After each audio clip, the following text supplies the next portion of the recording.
The shoe deal is. I was thinking it probably wasn't going to happen because my feet are so stupid and wide and fat and hard to deal with. I would never sponsor fat feet. No, I'm a big fat feet guy. Big fat feet guy.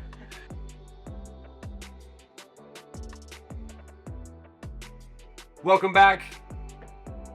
Welcome back. Another episode of the Next Aid Station. I'm your host, Jake Kilgore. Boston Strong Mick on my left. Boston, let's go. And Kilian Korth in studio today. Great to be here. What's up, buddy? Look at this guy. The hair overflow in the visor cannot be missed. We just talked about it. Overflow.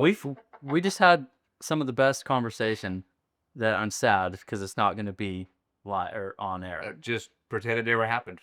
No, it wouldn't be. I mean, genuine. Well, I think we can bring up one thing, and Mick said that Greece is it's basically like Iraq. It's the Iraq of Europe. Greece is the Iraq of Europe. Thoughts? Reactions. And if you're offended by that as a Greece lover, I'd be like, why? What? Eat a euro. No, I never said. Oh. I mean, I never said what I meant by that. What are you saying? You ate Iraq? it could be positive. Everyone's got, a view of Iraq, but you could tell us if you went to Baghdad that it's very different. It's an unpopular opinion, but I'm like, Greek food. I'm like, like, I love a gyro. It's okay for me. They have one plate, and it's the same thing every time. Oh man, it's just because you haven't been to Greece. Like pepper stuffed with feta cheese, and then gyro, or like they do these huge pork steaks. Oh, they're It's probably American Greek that he's stuck on. yeah. I like American Greek. The gyro. Just head over to like Atlantis Burger and smash a gyro. Is the Euro step from the Euro of Greeks, or is it European step? Definitely the latter. Well, the thing is that it's basically the same as Turkish food, but if anyone from Turkey or Greece hears you say that, they'll freak out about it. I don't know. I'll say then I'm proud.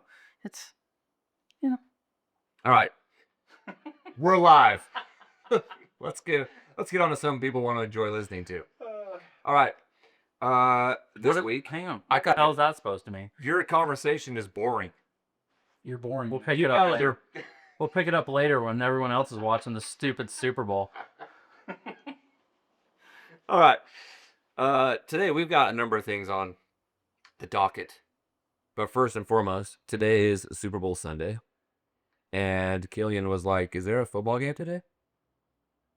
That's basically my opinion on it. That's the extent of our Super Bowl. But you're going Boston Strong, obviously, for the Patriots. I'm rolling Patriots. I'm rolling with the Seahawks. I'm gonna roll with the Seahawks too, just because I want Nick to be sad. Great. I'm with you, Kilian. How much did you pay him? I'm Bella. God, he sounds just like my dad. Okay. Super Bowl, who cares? I mean, I'm going to watch it. I'm going to invite the people over. Was that doing Bad Bunny? Yeah, I'm stoked about Bad Bunny, Yeah. actually. I think it's cool that he won and that he's performing. He won what? He won the Grammy? The Best Album, I think it was. Whatever the last award is at the show on Sunday last week, I believe it was the Grammys. I want to say Best Album of the Year. I have heard 0 Bad Bunny songs. Well, Me too. well, And I didn't even know that the Grammys were still a thing. I didn't either until my daughters were like, we got to watch. So Did you watch? Award shows are terrible. it was more Who just would watch that? it was more just on. Yeah.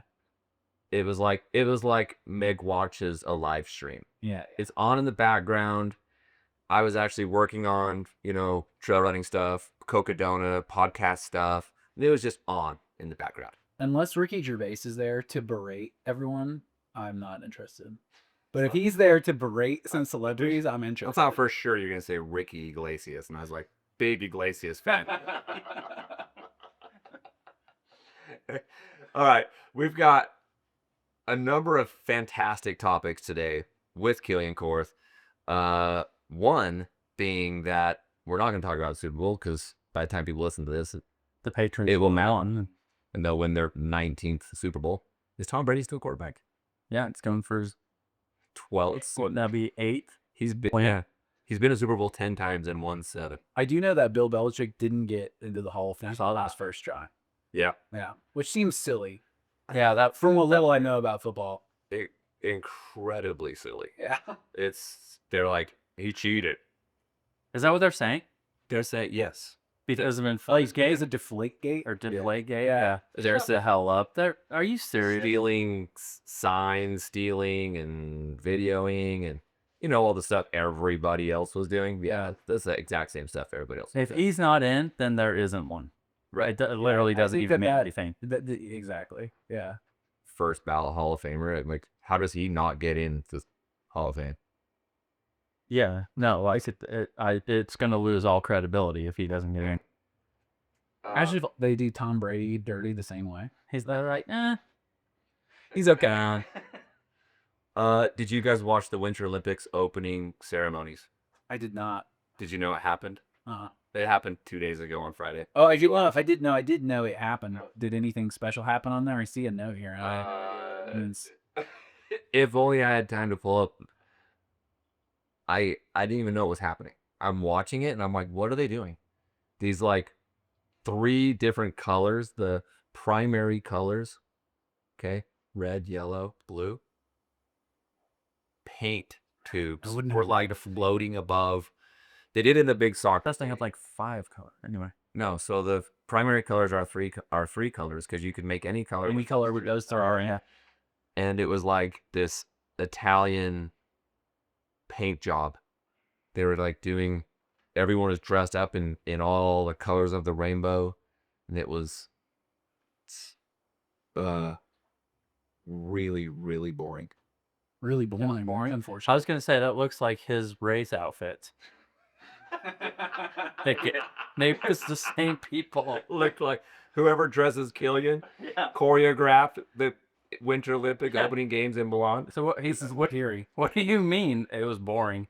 This is amazing." Kilian's like, I thought it was phenomenal. Loved it. I think 10 out of 10. All they needed were more visors. They had visors and pink socks up to their knees. They looked amazing. I have a wig that kind of fits his hair. Like if I would have I almost put that on in a visor. Damn it! Could have been fly. Ugh.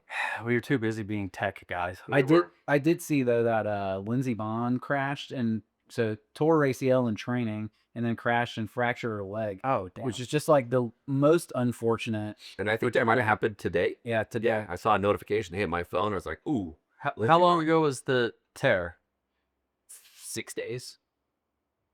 Like She tore her MCL. her ACL like 1 week before that. Okay, well then that obviously has something to do with today's crash. I mean, you could assume that her Yeah. 2 training runs went pretty well. Like she was placing well in her training runs, but yeah, I think she is the most attractive over 40-year-old woman in the world. Oh, Bold take. I'm gonna have to look that up. Tiger would agree. Yeah, dude. Tiger? There's a reason that I threw his life away. Wait, That was Tiger's girl for a long it time. was? How come, bro? Lindsey Vonn, Tiger? Dude, what? I don't know. What rock had you been under? I didn't know. I thought he was like with some. There was like 12 women. Well, he was also also with them. Yeah. I have a question for you guys. Do you think that it's a requirement for the female snowboarders and skiers to be Hot. Yeah, because every time they take off their helmet, dude, it's like, whoa. And every single time from whatever country they happen to be from. But it's not the same with the men, and it's not the same in the Summer Olympics. Okay. That's interesting. Yeah. You might be onto something. I think there's something going on there. I think there's something going on there. Yeah. If I would have, Lindsey Vonn? if I showed you this picture, I'm like, hey, you know who that is? Yep. You would have. No. I the don't only way know. I would know who she was is if she was like in Olympic swag. No, I definitely know. Her and Michaela Schifrin, I feel like, are pretty recognizable, but They're huge in the sport. yeah, huge. Yeah. But they're more famous in Europe than they are here because alpine skiing's bigger there. Like that kind of skiing. So the rumor is that there's a high likelihood or a good chance for the first time ever trail running hits the Olympics. Not this one, Sick. but the one after 2032. Where is that? Bisbane. I think that's right. Brisbane? Lisbon. Portugal? Portugal? Okay. What city? Lisbon? Lisbon. Yeah. I had a lot of the letters right. At first, I thought you said we were saying Brisbane, which is Australia. I was like, that's interesting. Okay. Dude, they could do a sick race in Portugal. Yeah. So there's it. I wonder what side of the fence you fall on. If there's a couple of opinions about whether or not trail running should be in the Olympics, or 100%. what value does it bring to the Olympics. Did you read Kilian Korth's epistle? I have not read it. No. You heard some of the stuff he said in there at all? I kind of have heard a little bit about what he said about the sport modernizing, and for the most part, I mean, dude, trail running in the Olympics would be so sick. I think it would be awesome. The couple of points that he made in there was like, I don't think he thinks that we need it. Yeah. If you look at sports that need the Olympics, it's like Who cares? Did skateboarding, kayaking or archery or stuff that the sport is super small and not growing. Where trail is growing really fast already and it's gaining steam. It doesn't like need it. And then the other point was like, the Olympics, they just put a ton of rules in place. So the Olympics is like notorious for like rules, and then doing like a stripped down version of your sport. Yeah. In the Olympics to make it fit TV and make it fit the city that they're in and make it fit this and that. And then each country has quotas. So like it doesn't even guarantee the best trail runners would be in the race. It would only be the best 2 trail runners from 12 countries would be in it. And that may not even be the best 24 runners in the world. So there's a lot of, you see what I'm saying? There's a lot of, I don't want to call it controversy, just opinions on like, do we even need to be in there? I think it would be sweet though. And I mean, my idea for it is that you do one-off races for the Olympics. So you design a course that will never be run again. And if it was in the US or something, you put it in Yosemite. Like you get the National Park Service to issue a one-time permit for a 100-mile race that goes through a bunch of wilderness areas and national parks that you wouldn't normally be able to go into. And if you could do that in places where the race was held, I think that would be worthwhile. That's fun. I'm sure the government's just super down for that. Yeah. One thing our bureaucracy is known for being is flexible. Understand. We'll get We'll get back to reasonable, level-headed, and understanding. We could ask Michelino Senseri to be the ambassador. Dude, he's coming in a few weeks, actually. Really? Oh, that's Yeah. awesome. And we are talking about that exactly. Nice.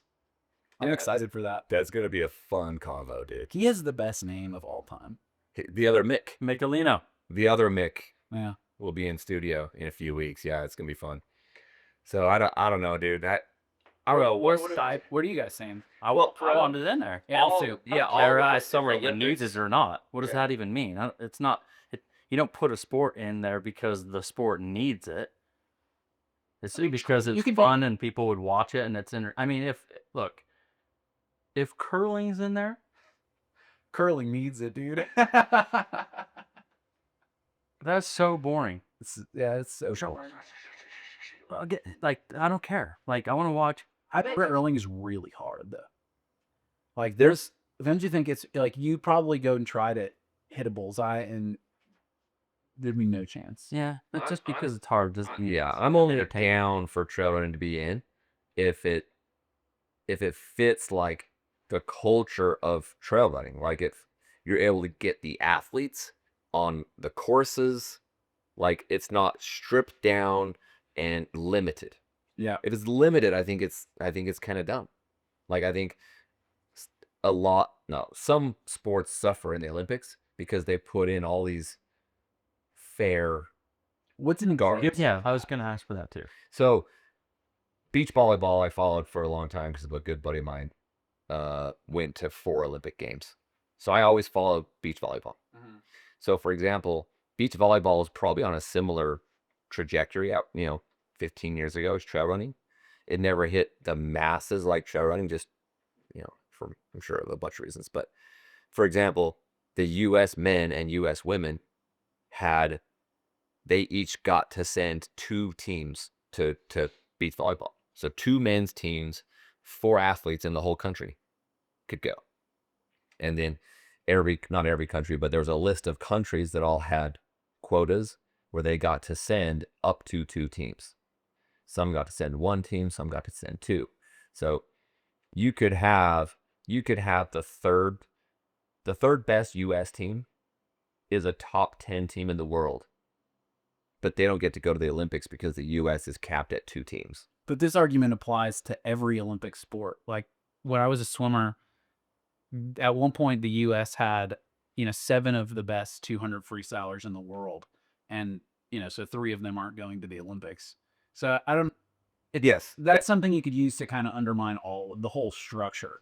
Correct. Which is a lot of people's argument. Is like the Olympics is supposed to be who are the best athletes in the world. It is. It's not. You still have to have a tournament to get in to be one of the top 2 teams But amongst your own. his point Right. is, you're going to end up at some point with, like, with swimming, you get some Sudanese swimmer who is slower than That doesn't matter. the slowest 12-year-old in America. You send your best, we'll send our best. I do agree. So if you have the marathon, do you not go and have the trials amongst all Americans that want to go Right. in? So in theory, Kenya only gets to send 3 Kenyans to the Olympics. Fine. Yeah, I mean, Well, not if the top 4 Kenyans are the best in the world. Yes, it They is. only get to send 3? Yeah, send your best 3. Yeah. And It's supposed to be the best runners in the world, not. but that's the why best, with it's the the world best countries too. Their countries has a big play in that, not just the best athlete. Exactly. That's why the Olympics is not a gathering of the world's best athletes in any sport. Some sports, yes, but many of the sports, especially the individual sports, track and field, swimming, any of the sports where there's a quota, does not mean that they're the best athletes in the world. It's like, oh yeah, it's cool that Uruguay got to send their pole vaulter. That's awesome. But It's he still took the dead best. last. It's still the most meaningful competition for those athletes, though. Yes, it is the pinnacle. Yeah. Like who wants to see all 12 people in the ping pong tournament, all Chinese? No, I want my shot against them. Sure. Let's go. Well, I would say the 4th best Chinese ping pong player in the world would have an opinion about that. Well, then he should get better. and He in should the be top 3rd. Move countries. Yeah, this is why you want- switch your citizenship as a kid. That's lucky Forrest Gump's not there. The Jazz. I know my goal is to be 4th best in the world, so I'm going to leave. We're going to go to England. I'm going to be a phenomenal English ping pong player. Table tennis. Yeah, could you just go to kind of any country and gain citizenship and then... They've all got different rules for that, but also it's like if you've competed for one country as an adult, you cannot compete for a second country. But I think you can compete for kind of any number of countries as a minor, and then you can change countries. At least that's how it works typically in soccer, and I assume the IOC is something similar. Okay. Yeah, I don't know. Obviously, I'm down for whatever builds trail running. I mean, clearly I want to watch races and see in the Olympics. I don't see the Olympics being much different than Confronc was in September. Do you think only 100 miles in the Olympics, or what distances? I don't think there's any chance they even do an ultra. Oh, you don't think so? I don't think so. I think it'll be like Sierras and all Golden Trail World Series type stuff. I find that so much less interesting. Not less impressive, but just less interesting.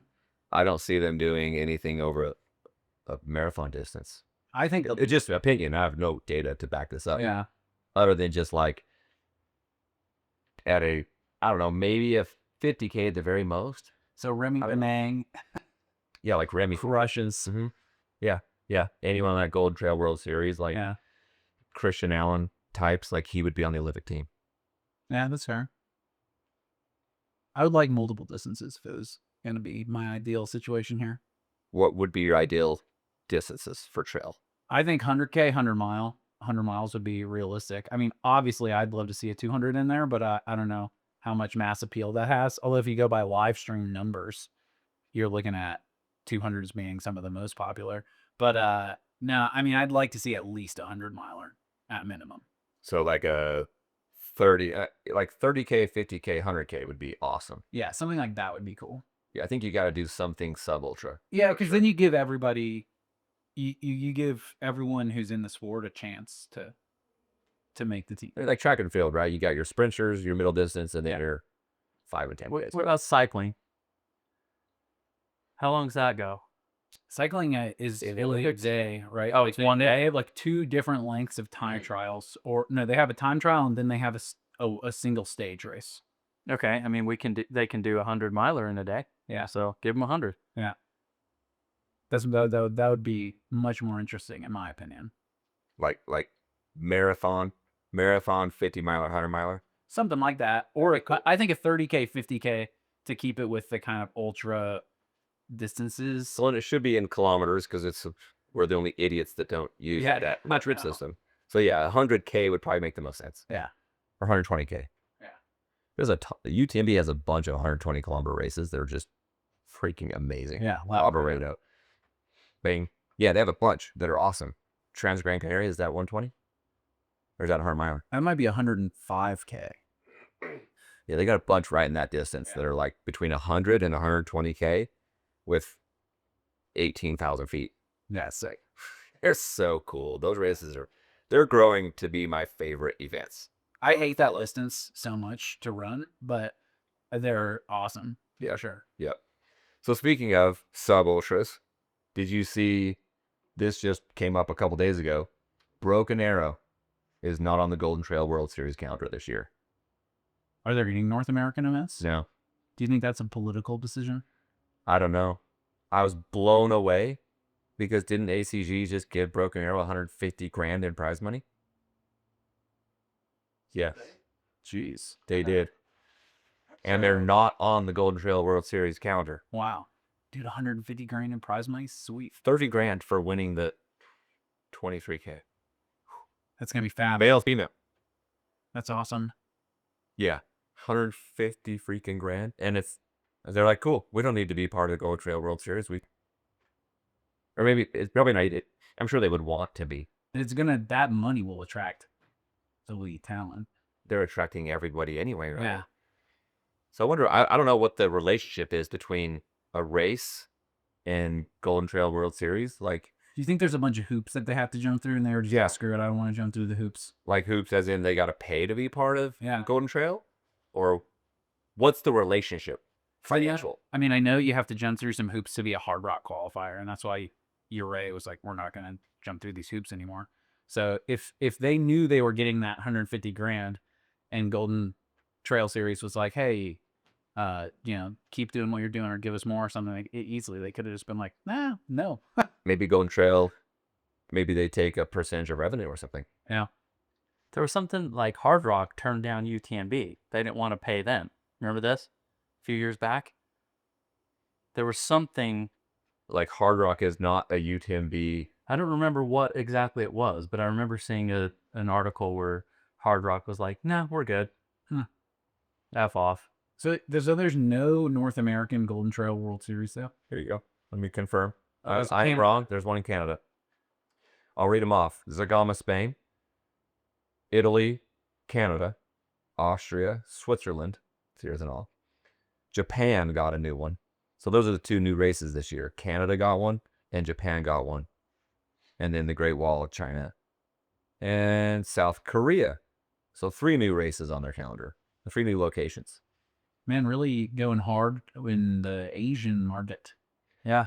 That is where everyone in trail is talking about the Asian growth market being like the engine, the financial engine of our sport. Interesting. Look how they did at UTMB, dude. I mean, there's Three a lot of Chinese people over there. Well, so odds are high. somewhere in the billions. Somewhere in the billions. Yeah, they so ACG just signed Jen Lichter, but then on the same announcement, they signed 2 Korean athletes. I hesitated because I thought they were Japanese, but sitting here this very second, I want to say they're Korean. We'll say Asian. I don't know. Yeah. They're Korean or Japanese. I'm pretty sure they're Korean. Anyway, to your point, ACG went out and signed the best 50K runner in America, perhaps in the world, with Jen Lichter, and then signed Asian runners at the exact same time. That's cool. Yeah, it's awesome. I love it. I was frustrated looking into how to get into Tour Jean because all the qualifying races are either in Europe or Asia. There's like nothing on our side of the world at all. Really? Yeah. So do you have, okay, so what is the qualifying? You gotta, Well, those are the automatic qualifying races. Like I have, if you finish, you get in. yeah, like or if you finish top 10 or something, I have a qualifying race like to be able to apply. But Which is what? I mean, any of the 200s count. Any coconut or you don't have coconut? Yeah, I don't remember exactly what the criteria was, but I think it was like a race that typically it was like you had to be on your feet for a certain amount of time. So do I qualify for Tour de Jumps with my Tahoe finish? Yeah, I'm sure you do. How long ago was that? Don't tell Bree. Enter that one. I think it's one of those ending stage races for me. It's one of those like bookends to trail running for me. Yeah, that makes sense. Like go to Europe for a week and do that, and then like throw your shoes in the river and be like, I'm good. Yeah, like leaving your gloves in the ring. Yeah, exactly. Drop your gloves in the ring and you're done. To me, it's like I'm gonna throw my shoes in the ocean and be like, I feel like 50 is a good number. Whenever you decide to enter that lottery, I want you to tell me if you can manage to navigate that website. It's the worst website. I can't manage the UTMB website, dude. That website. When I logged onto it for the first time, I was like, this could only have been designed by Italians because it doesn't make any sense, dude. Because they're so stupid. Aren't they the dumbest people in the world? That is not what I'm saying. I am saying there's a reason that's totally what you said, dude. Lamborghinis for a while, they looked really nice but broke down all the time until Audi bought them, and now they look nice and they work. What about Ferraris? They just break down all the time. That's why I don't have one. Yeah. Me too. Same, totally. Same. The day a Ferrari pulls up to a trailhead and a freaking trail runner gets out and pops up the bag and gets their gear out. Is that ever gonna? No, actually, I think they don't have a trunk. I think they just have. Or they have. I think they have a front trunk. It's on the front. They got a frunk. They named it that after the Germans took over. The Germans bought it and put a frunk in it. Dude, I don't like flashy. There's no way I could drive like a red Ferrari. No, I could never. Dude, my car, I have been married for 25 years. Congratulations. That's cool. End of story. And when we got married, we both drove Honda Civics. And 3 years later, I bought a new car. And I have purchased myself 2 cars our entire marriage. I had the first one for like 10 or 11. And I've had this Tesla that I have. It's a 2015. I've had it for 11 years. I'm like, yeah, I'm good. I drive 2 miles to my office, and then I drive to trailheads, and I'm good. So yeah, I don't see a world where I'm driving that red anything. Man, I remember your little white car. Stick shift? That was high school. Oh, that's not the one you're talking about? No, I had the black one when I got married. Oh, yeah, no. Okay. Yeah. I would definitely. I have a Mazda Miata, and I freaking love those little things. Bro, you're the movie, the documentary that's coming out. Yeah. We so graciously helped. Well, we didn't do much. You did all the work. Nothing else. We didn't do anything. Bro, when they showed that clip of you peeling out and just cruising away in your Miata, I died laughing. I'm like, is this supposed to be like a badass moment, or is this just supposed to be funny? Have you seen it? I saw the thing that he posted. So funny, Dude, it's just fun, you know. I loved it. I was like, that is so cool. That didn't stand out to me, though. Oh, it's the only thing I know. When does this drop it? It should be like March, April. Come on, man. March 9th. Big day. I mean, we need some clips from you guys. And then I'm also trying to get that 2023 footage from Jamil, but he's been so busy with Burrito League that it's hard to get attention, that guy. He's been so busy with the burrito. I thought you gave him the clips. Yeah, what else do you need from us, bro? I just need like some of the clips from I want the clip of me calling you guys after the Tahoe 200 and being like, Mick eat shit, or us discovering that was the first text I sent. So I thought you meant the DC Peaks clips. No, I mean like you mean podcast clips. Oh yeah, the podcast clip when he came in after Big. I love that so much. The first text he sends is telling me shit. So funny, dude. That text should be on that video. On that. Yeah. That's so Well, funny. whatever you need, speak it into the mic, because the guy listening to it and cutting all of this is your guy. Yep. Send it to me. Steven, We're gonna get it. listen. That's great.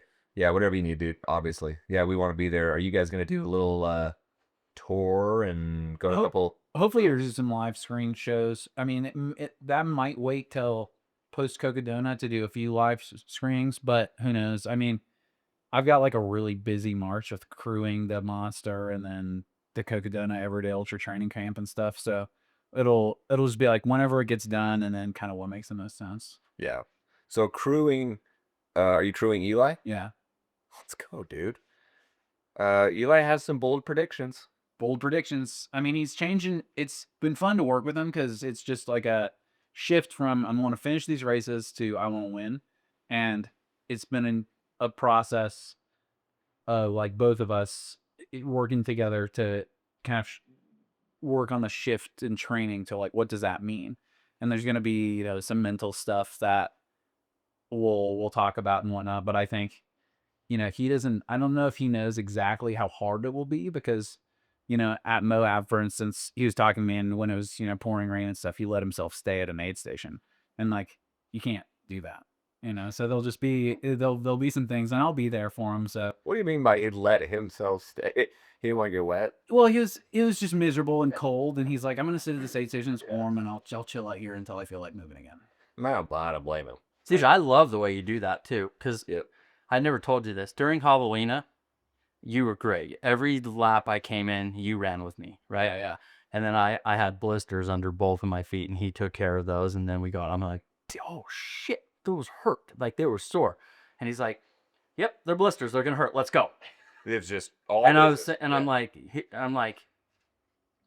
yep, let's go. And then I just ran. I'm like, every step, I'm like, ow, ow, ow. And then it just goes away and you're fine. It does go away. Isn't that weird? Yeah. And I was thinking about that after I left. I was just like, he's like, yeah, bro, that they're going to hurt. I don't go. Well, there was no, you weren't hearing it at all. I love He you. was not hearing it. Yep. Yeah, they're Take basically your holes in your feet. It's going to hurt. Needle. Run. It was crazy when he licked the needle and to sanitize it. Yeah, that was cool. That was cool. I like that part. I like that. Yeah, dude. No wasted time at aid stations. That's like my biggest advice to people, whether you're mid pack or trying to be competitive. Yeah. Well, I think if you're mid to back of the pack, it is easy if you're in that situation, whether you're Eli or anyone, and you're just like, I'm good, dude. I just want to finish, which is great. I think it's most everyone's goal. Yeah. Is just to finish. But it's like you can eat a lot of time just having the mentality of just finishing, right? And you can demoralize yourself sitting there because I think everyone is going to end up thinking like, oh, I could have been a mile down the road. Oh, I could have been here. I just don't think there's that many people who are going to sit there just and actually be relaxing, Well, that is, I mean, I've only done one 200 ever and I beat you. And so anyway, that's the end of the story. One of my biggest takeaways from that race that we talk about is like, and this is, I would love your take on this because I've listened to a bunch of your podcasts. We're friends. We talk all the time. And you were ahead of me by like 5 hours. So there was no way I was catching you, but thankfully for me, you dropped. So thank you. Of course. You slept, bro. You slept like 6 hours, ate and left, and then I showed up. I was like, see what that? We just half a day ahead of me. We got there to that aid station. They're like, Kilian dropped. I'm like, oh shit. Are you serious? yes. Yeah. I was talking about with Bree the other day. She's like, oh, she goes, I almost cried when I found out you dropped. I remember. That was the lowest point of my entire running career. That Tahoe, the end. 2024. Yeah. Tahoe. Awful. Yeah. But we talk about it because that's my first ever 200 and you want to be cautious and not go too hard or rush. You want to make sure you eat. And I changed my socks and my shoes a bunch and it wasn't wet, but it was precautionary. It was like, I'm going to change my socks every time I sit down with my crew and eat. So while I eat, I took my socks off, cleaned my feet, like in a bowl of water. And so, Yeah. and then I look back on it now and I'm like, dude, we wasted so much time. But Mick will be like, no, dude, that's probably why you ran so well. Like you were eating anyway. It's not like you were. Yeah. So like, I mean, I would just waste some time. Sure. Yeah. I mean, You don't need to do it that much. Yeah. I think we were a little overkill. I think typically once every 70 miles ish to change your socks and clean your feet makes a lot of sense. That's kind of my sweet spot. 70? Yeah. That's what it is. Every 70. Seems actually what I did. Because I did that when I got to Heavenly, and then I did it when I got to Tahoe City, and then that's all I did at Tahoe. Oh, I had a fourth one in there. So I went Heavenly, and then where's the aid station you dropped at? Brockway. And then I did Brockway, and then I did Tahoe City. Oh, and Tahoe. Then I did Brockway again, coming back. Yeah. No, you did. You Village Green. Village Green. You did it there. I did Village Green. Yeah. So I did 4 times. Yeah. I mean, if you're having issues, that makes sense. I was having 0. If you're not having issues, it doesn't make. No, it's just wasting. I was having issues at Heavenly. Remember, I laced my shoes too tight. I had a freaking bruise on top. Dude, that hurts when you do that. I bruised on it, dude. Yeah, that sucks. I bruised my foot in the first 100K. The first 100K of that race, though, is so fun. It's the best part of that course. No? Yeah, for sure. Yeah. The other, which is crazy, the other 130 miles is just okay. It's fine. And there's I would really like that course if you didn't get the breathing problems. But it is bad. The breathing problems suck. And that's not just you. That's everyone who runs it. Yeah. Yeah. Yeah. When an athlete approaches me and asks me about Tahoe, I tell them, like, you will get this. Like, you will get breathing problems, and that is just a fact. And you have to deal with it. I'm glad nobody told me. Just that it's all in your head. Yeah, I didn't want. I'm very glad no one gave me the heads up. It just came, and I was like, cool. I'm just gonna deal with it. When you finished that race, Harry was in the hospital. Oh, and Bree wanted to take me to the hospital. No, and the breathing problems. Yeah, was it? Oh, I didn't know. I think he had other things. Oh, yeah. But man, that's tough. I don't know what to do about that race. Your favorite 200 miler today, which you say is Bigfoot? For sure. Yeah, it's not even close. Where does Cocodona rank? To be honest, if I'm just picking based on the course, Just kidding. course, Cocodona's at the very bottom. Oh, really? Yeah, I just don't. Like beauty and single. Yeah, dude. I think that Moab is prettier on average, and Bigfoot is my race. You know, it's more up and down. Like I went up and over. Yeah, exactly. And Cocodona, I mean, dude, there's parts of Cocodona that are just not pretty.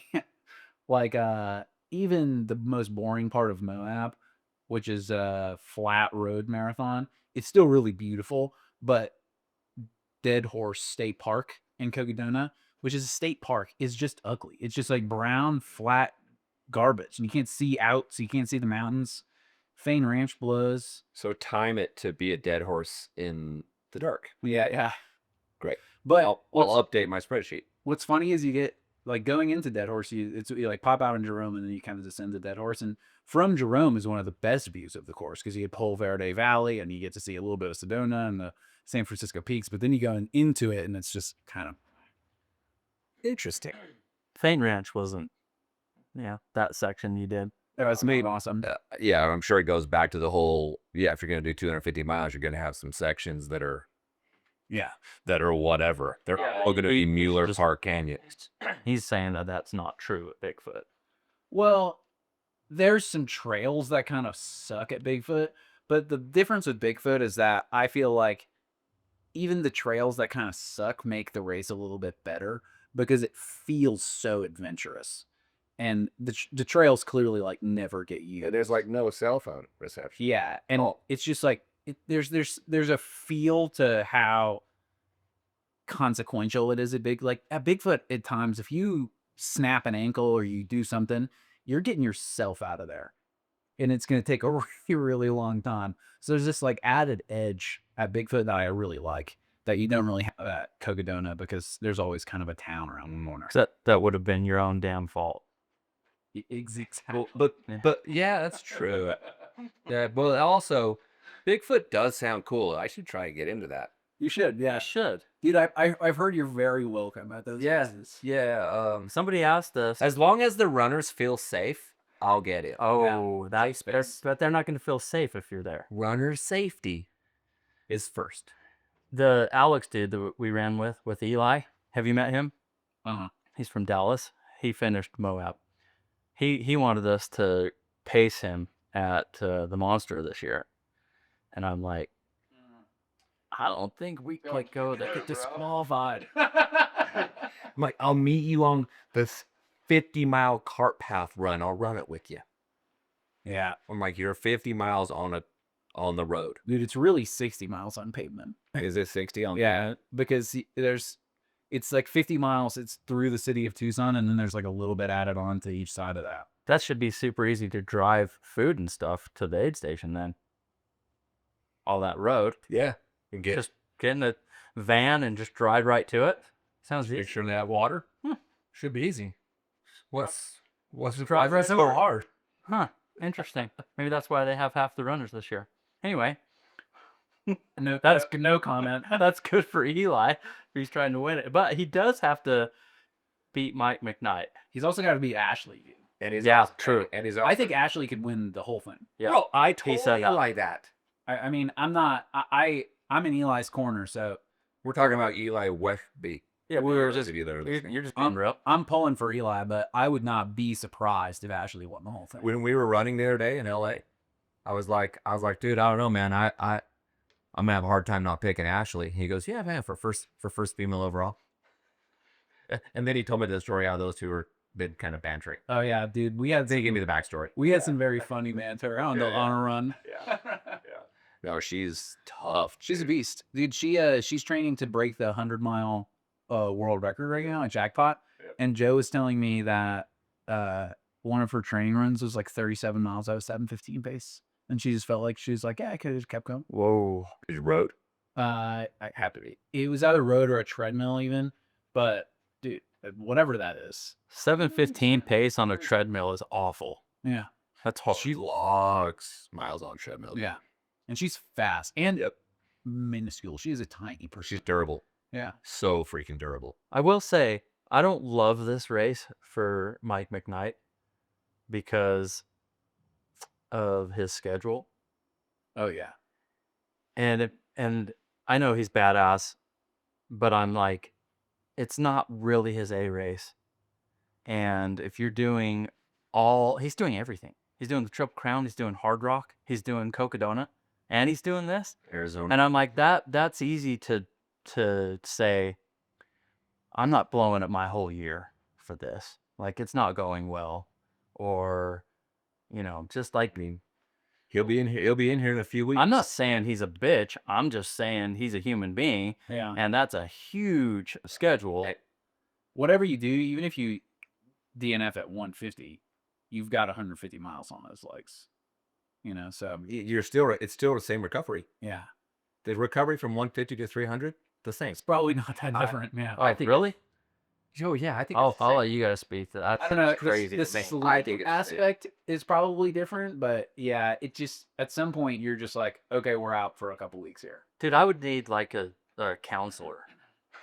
I would have to see someone. It would take me 6 months to recover from that shit. Yeah, to that point of Mike's, if there is one thing that you can remove from your schedule, that's the one, dude. Like, why? Why race that? No one's in it. It's not even sold out. I don't even know if there's a live stream. I don't know if he even cares. But he's like calling that like his tune-up, like confidence builder race. And I'm like, dog. What a tune-up! If he wants to go get the Triple Crown back, He just needs to ditch Cocodona. he's going to do those other two first. Because you could do the Triple Crown and Hardrock. I do think that for an athlete that is full-time, that can full-time race and full-time recover, you could do the Triple Crown and Hardrock. It's not ideal, but you could do it. You could make it happen. Like, you could do that. You could have squozed Hardrock in there and still won all three. would Hardrock have been as good as I would have wanted it to be? Probably not. But Hardrock, unless you're one of Dale's 3 picks, you're not there to win. You're there to like. I mean, if I happened to get in by the lottery, I would be there to win.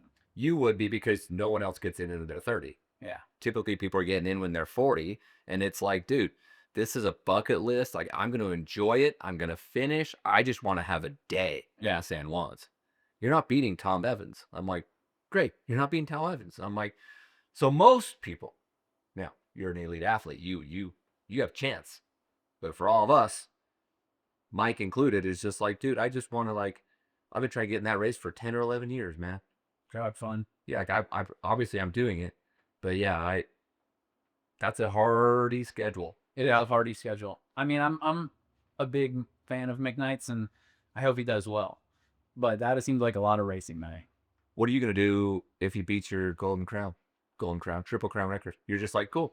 Oh man, dude, I don't. You're want on to math, do right? 200s in a year again.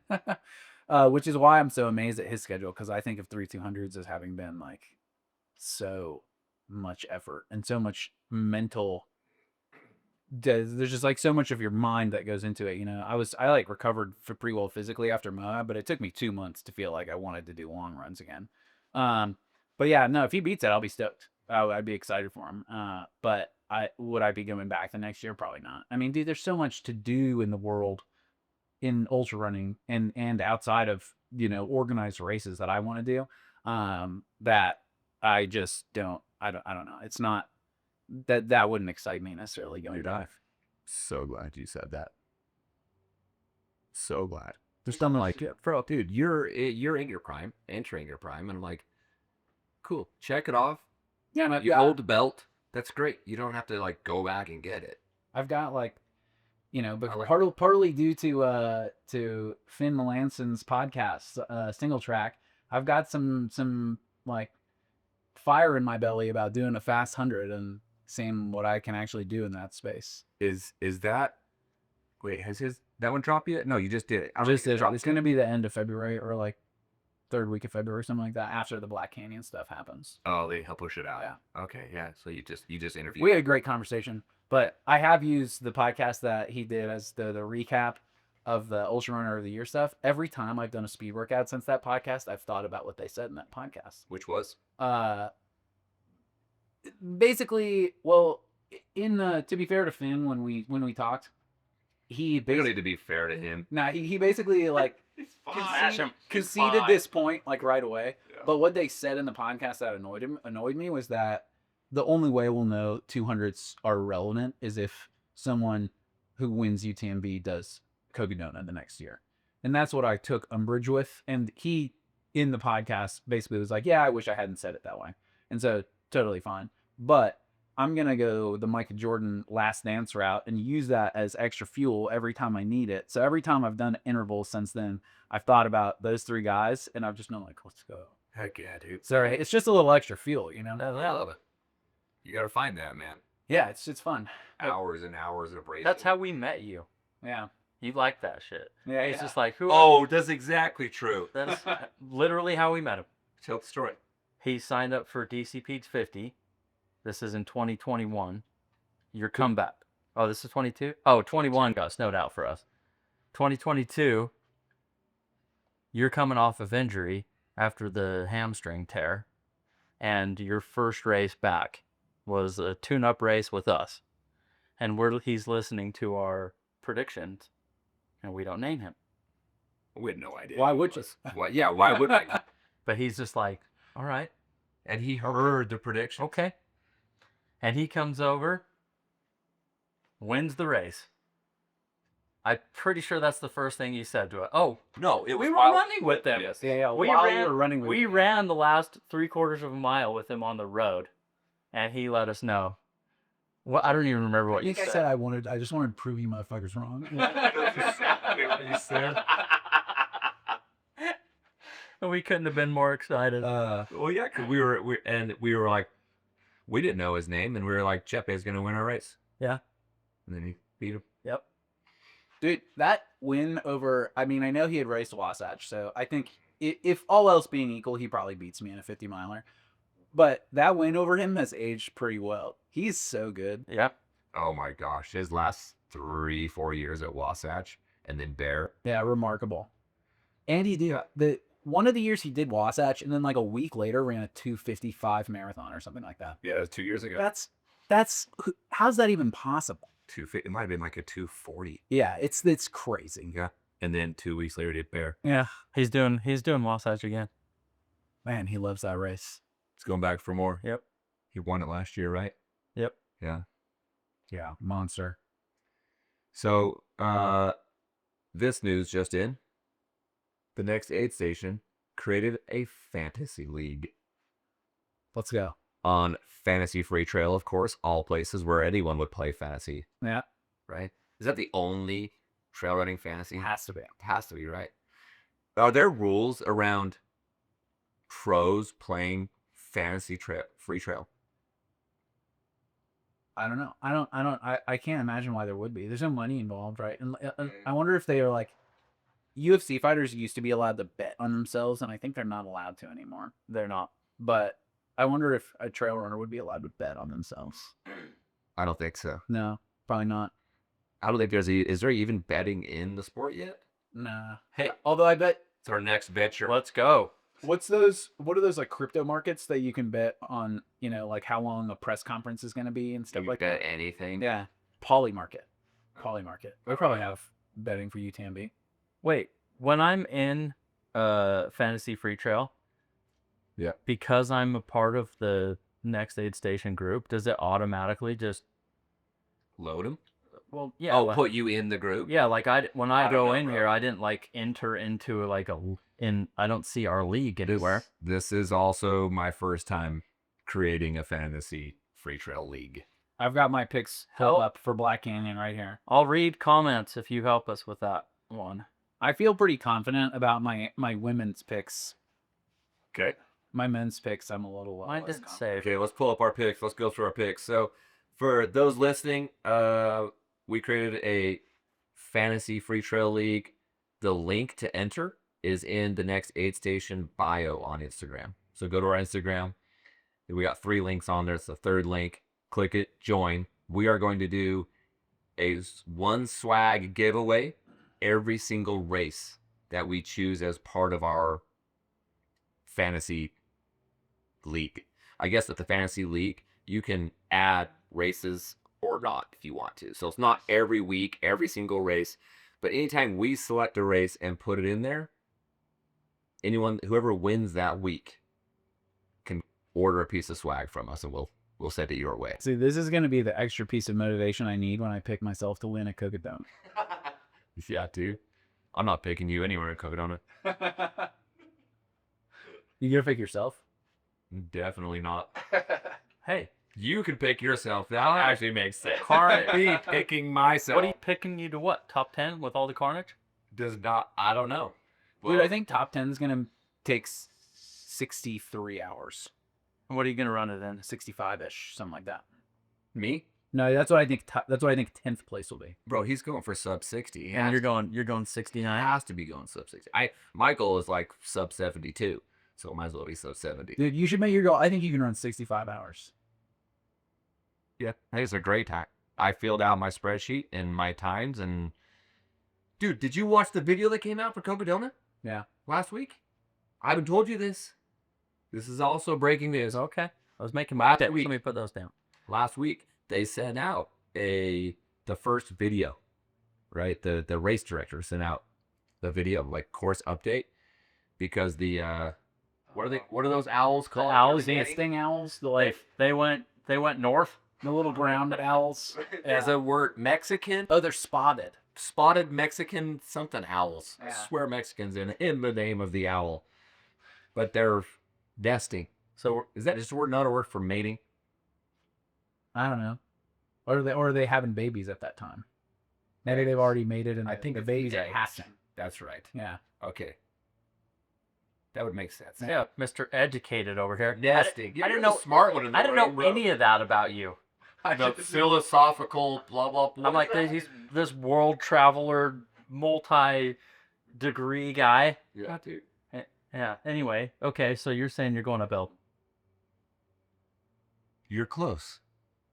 They're not allowing a pacer for the last 20 miles. Yeah. No one gets a pacer up Eldon. No pacer to the finish.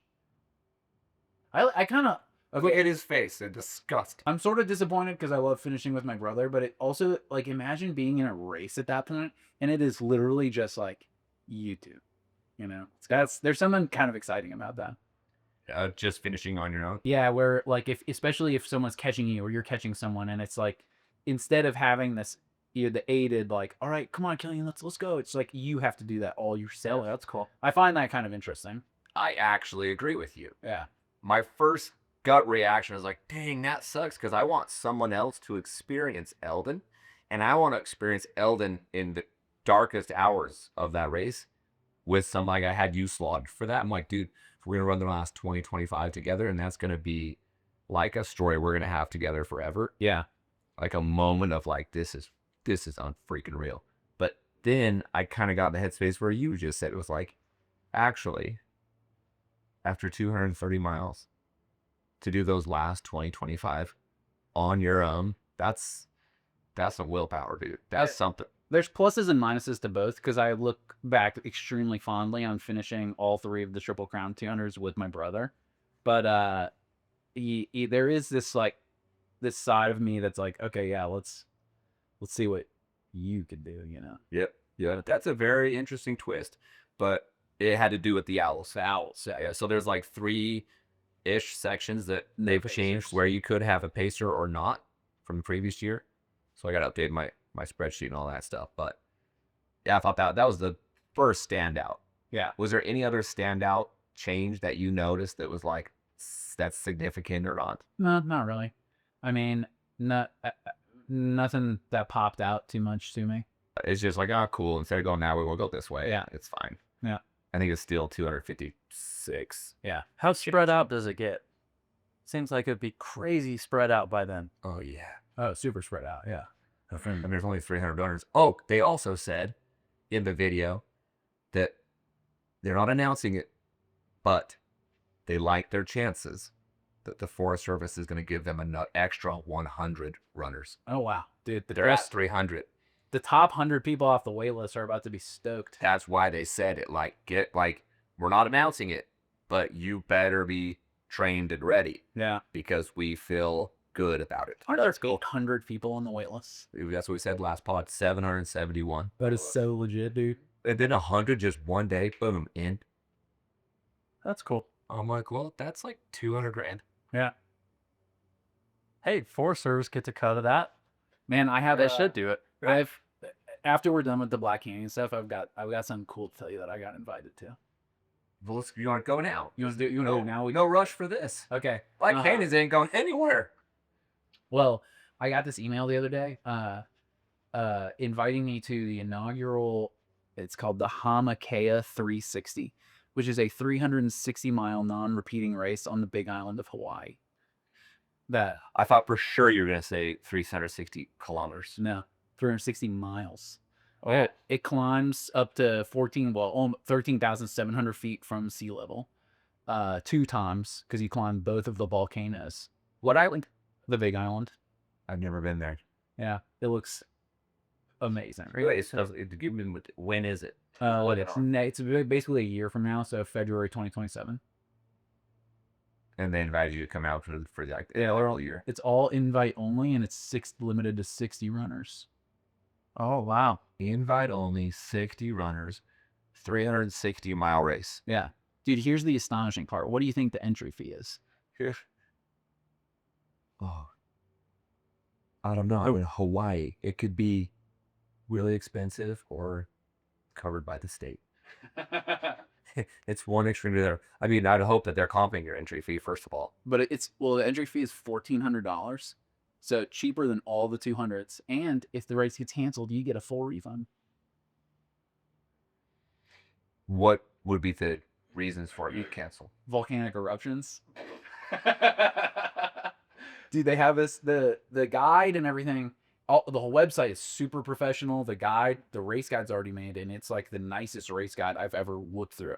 But they have all these warnings, and like on the volcano, there's 140 miles of traversing volcanic rock, basically. And during that time, you have to carry an N95 mask with you because if you come across fog, it could be poisonous sulfuric gas from the volcano. Damn. Sounds like a great race. Dude. Better run fast, boy. Yeah. It sounds so. That makes it sound so much more exciting to me. Have you committed? I mean, there's a few things that could throw a wrench in my plan to do that. Having a baby potentially. Are you pregnant? No. Okay. Good. Not at, I don't like when people say that not at this point. Not on. to a couple. I'm with you. You guys are not pregnant. We're pregnant. You're not. We are? But no, I mean, I got this email like at 8:30 p.m. and dude, normally I'm like not on my phone, so I don't know why I was checking my email. Atypical, and I replied within 10 minutes, being like, "Oh yeah, I'm in. Let's do this." Like, So you're in, barring a family member. yeah, and like everyone who's in right now gets waitlisted because they don't have all their permits, you know. So like nothing's official yet, but they're still in the process of sending out invites. Do you know anyone else that's getting an invite? I might have put in a word for Rachel Intrigan, and this is part of my pressure campaign to get Rachel to do it. Oh yeah, So at least one other person you would know of. yeah, but Sounds like a great experience. Like you're looking for new things. I mean, it looks so epic, and I was like, I've thought about this a lot since then. But what even is it goal time? Oh, what's the vert on it? 55,000 feet. Over 360 miles. I was thinking 4 days, 96 hours. That's pretty runnable. Yeah, there's so 25,000 feet of the climbing comes in 40 miles. So it's just Oh, you're go hiking, straight you're up, hiking. go up, Yeah. crater. Because there's two sections that are about 12 miles long that each have 8,500 feet of climbing. Is it just on the whole island? It's Is a it point to point. Okay, I was gonna say, is it, yeah, Yeah, and so you don't circumnavigate the whole thing, but it's a big chunk of it. a big point-to-point race. Yeah, big point to point race. My head immediately went to race directing. We'll come crew you. I'm not running that shit. Dude, We are- we are- bring the pace. I got my pacing. They don't. crew. If it's 60 invite only, they don't have crew. Oh, you got your brother. He'll pace you. Yeah, Your dad will pace you too, bro. yeah, He's dude. freaking coming up too. It's gonna be. Yeah, I would be so stoked. But I've been thinking a lot about that since I got that email. That sounds like the coolest. Why don't you go do adventure that one in China or whatever that you got asked? Goatee?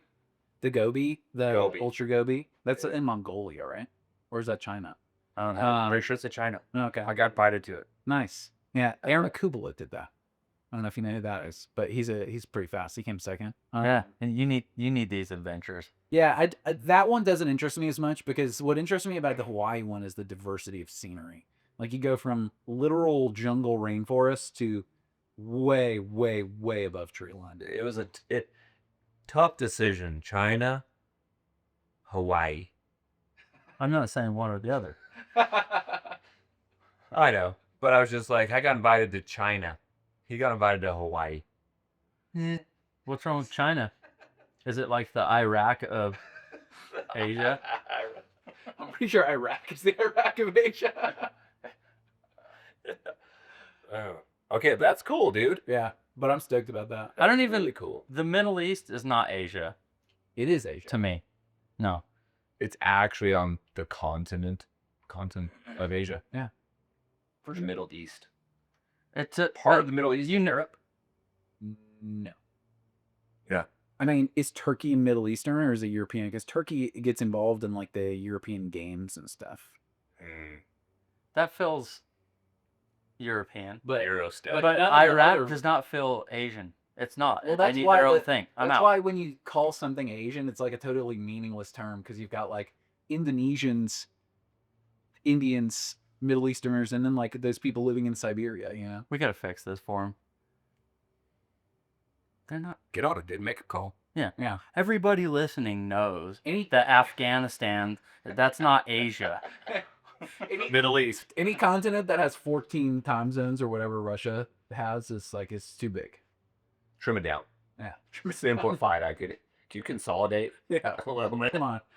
Make All right. it easier. Black Canyons preview time. You guys ready for our first ever fantasy league? wonder if I should turn it this way. I'm disclosing my top 10 right here. We're going to go win. We're only doing the 100K. Yeah. We're not doing the 50K. Yeah. For our league.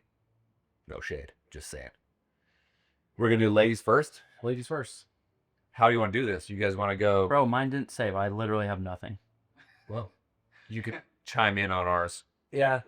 Unprepared. Unprepared guy. Yeah, unprepared guy on my left over here. Is it going to show up? I'm on your left. You want to go? You want to go 10-1, and then, or you go? Yeah. Why don't you give us your 10-1? Go 10-1. 10-1. Ladies Okay. first. Ladies first. 10. I've got Marilyn Nakash. Okay. I've got 9th Riley Brady. 8th Tabor Hemming. 7th Lynn Chen. 6th Jennifer Lichter. 5th Abby Hall. 4th. Wait. Let's stop at Abby Hall. Yeah. Why'd you take Abby 5th? Mostly just kind of going off hunches a little bit. I think once you're getting to a point where you're picking between like a bunch of really good people, and so I felt like it was right around 5 or 6. yeah. Okay. Cool. So then I've got 4th. I've got Ingvild Kasperson. Yeah. 3rd Tara Dower. 2nd Molly Seidel, and 1st Ann Flower.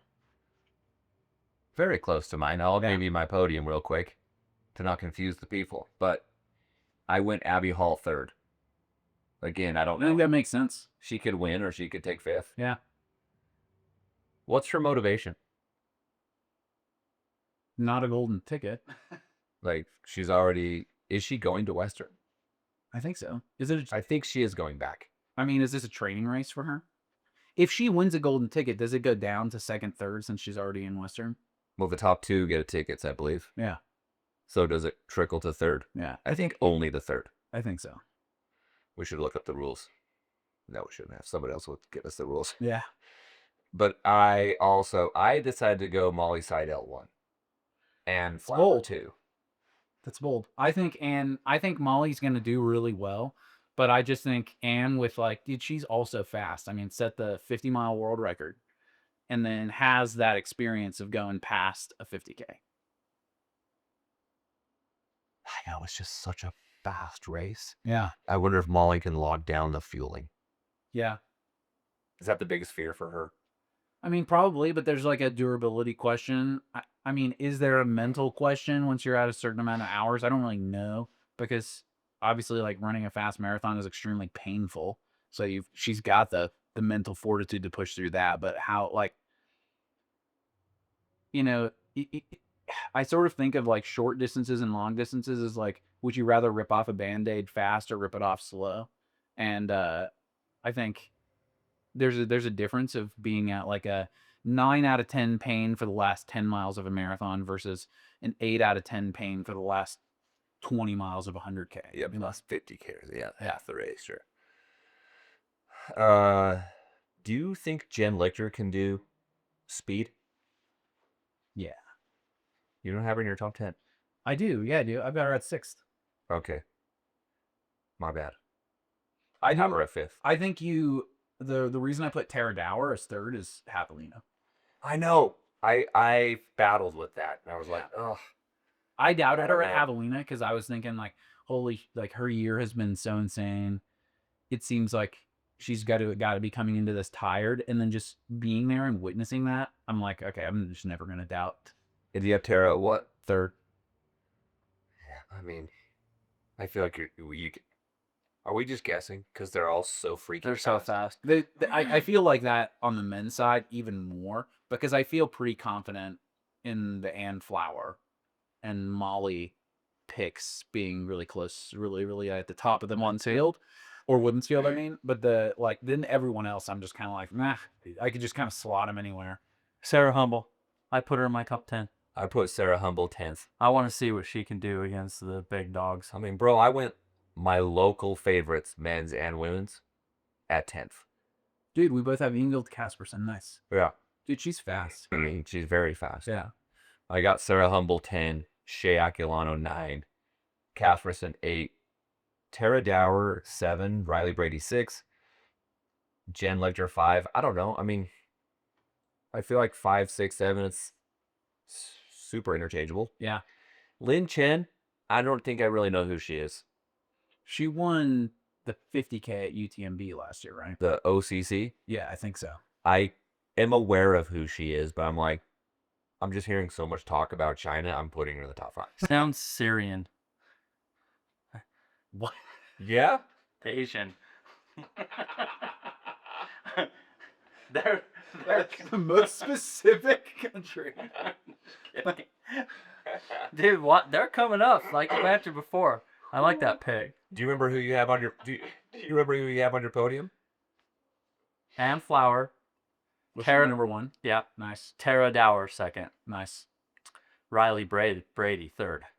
Solid. I think she won it last year. I should have pulled it up, but I don't have a tech guy. I don't have a guy in the screen behind us. I did some ultra sign of stalking of all of these people for sure. Yeah. I love doing that. All right, let me look here. Definitely makes you feel somewhat inadequate every now and then, where it's like, what? I mean, I don't live in that world. I just always Jared do. took second last year. Tara did? Yeah. Yeah, I saw her in action. Yes. She's fast as shit. I mean, they all are, but Yeah, dude. Her javelina was insane. Wait, bro, she took. dude, she was passing Sage Candidate when I saw her. Yeah. Yeah, she took second at Black Canyons last year. 8:25. Isn't Sage in the men's? Yeah, he is. I did not. Oh, I had him originally. I have him 10th. I didn't pick him 10th. I put Zach Garner over him. Oh, I've got Zach in my top 10 as well. I took him 10th.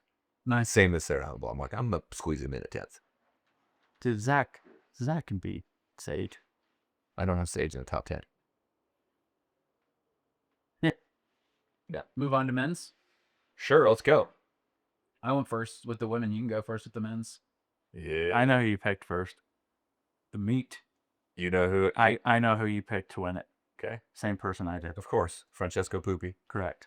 However, there is a strong rumor out there that Jim might just show up on race day.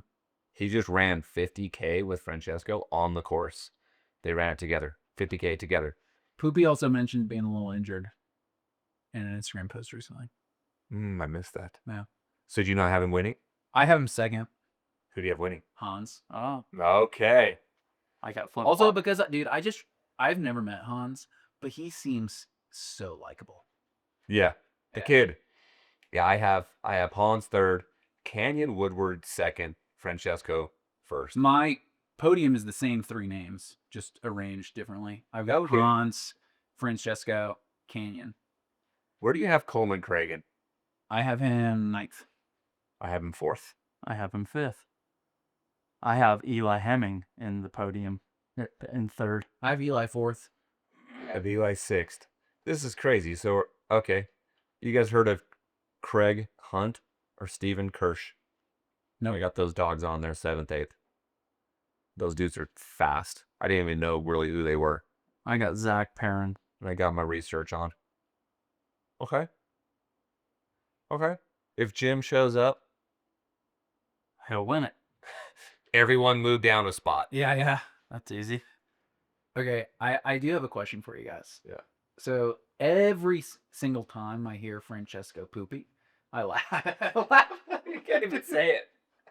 Just a little bit. And it's like, I would hope that if my name sounded like Poopy in another language, that someone would laugh at it. But like, Oh, yeah. should I feel bad about that? I think you're in a safe place here. I don't To feel say bad it- about it. No, you should not feel bad. It's an interesting name. And I said it to my wife too. She immediately laughed. I was like, okay, I'm fine. You're like, I'm good. Yeah. These are my people. Yeah. What? Jim needs a golden ticket. He is not in Western. He could always run. Isn't Chianti a golden ticket race? He could do Chianti again. But why would you do that when you just go in your backyard and Wait, they don't have a thing for previous winners? no? He's not in, bro. They're wild. They don't. If you win that should be different. I don't. Well, I don't know. There's I mean, okay, if you win it within like a certain amount of time, Yeah, I have the 1981 winner just get in. I mean, if you win it, you get in the next year because top 10 gets in. But I would have no protestations if they were just like, all right, we'll let you in. to him. Oh yeah, no no, one, no one. right? No one would be like, "Wow, this is unfair." Actually, that's not true. The top 10 would have an issue with it. Wait a second. I was just about, I was gonna come ninth, and now you're telling me I'm gonna come 10th. Yeah, I don't know. Western has like a 12-month rule. Like even for qualifying for their race, it has to be that year to run a qualifier to put it to the lottery. None of it's 2 years. Their qualifying process is much better than Hardrock's. In what way? In that you can get golden tickets. I like that they have golden tickets. They allow 2 plus X more runners. Yeah. At least 2.5 times. And the only thing Hard Rock does better in their qualifying process is they allow a qualifier to last for 2 years. Yeah, and that's fair. But it's like there just needs to be a way to get into Hard Rock. Like you should be able to. They should designate a few races. You podium at that race, you get into Hard Rock. Like that just makes so much more sense than this like opaque discretionary pick system that then they abandon when they totally screw up Hale Olsen's request and then they go to no one else. So stupid. I'm not bitter about that at all. No. You don't sound You bitter gotta at all. do that. That's your hood. I know. That's the one that I really wanted. It's your hood coming off your biggest year ever, and you're just like, hey. That's why I'm doing Uray though, because Yeah. my qualifier will last 2 years, and like I feel like if I run a 25-hour Uray, which would typically get you top 5 at Hard Rock, then you do. I'm like, hey, I just ran a race with 8,000 more feet of climbing in a top 5 Hard Rock time. You're gonna run Uray in 24 hours. 25. That's the goal. These guys are crazy, dude. That's this year? Yeah. Yeah, I saw that on your post. You can hike as fast as I can run on flat. Hiking is my best. I know it is. I've done it with you. Yeah. But you're hiking in like a 14-minute per mile pace. Yeah, something like that. Depends, but yeah. Wait, really? 14 up that shit? No, in Uray, it's probably a little slower than that. But dude, I mean, you mentioned it last year before Tahoe.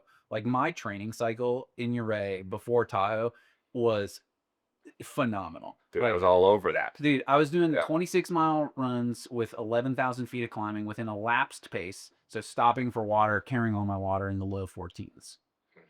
And that's like refilling on the way. Eating, sleeping, and then just go do it again real quick. Yeah. For training. So that was I'm like feeling really confident about my ability to do something special in the San Juans. Oh, yeah. Back to Sorry. You're good. detour. Black Canyon real quick. I'm really saddened by our boy David Roche. He's not in the race. Yeah, he's got a torn plantar ligament or something in his elbow, right? He hurt I believe his left foot at Javelina.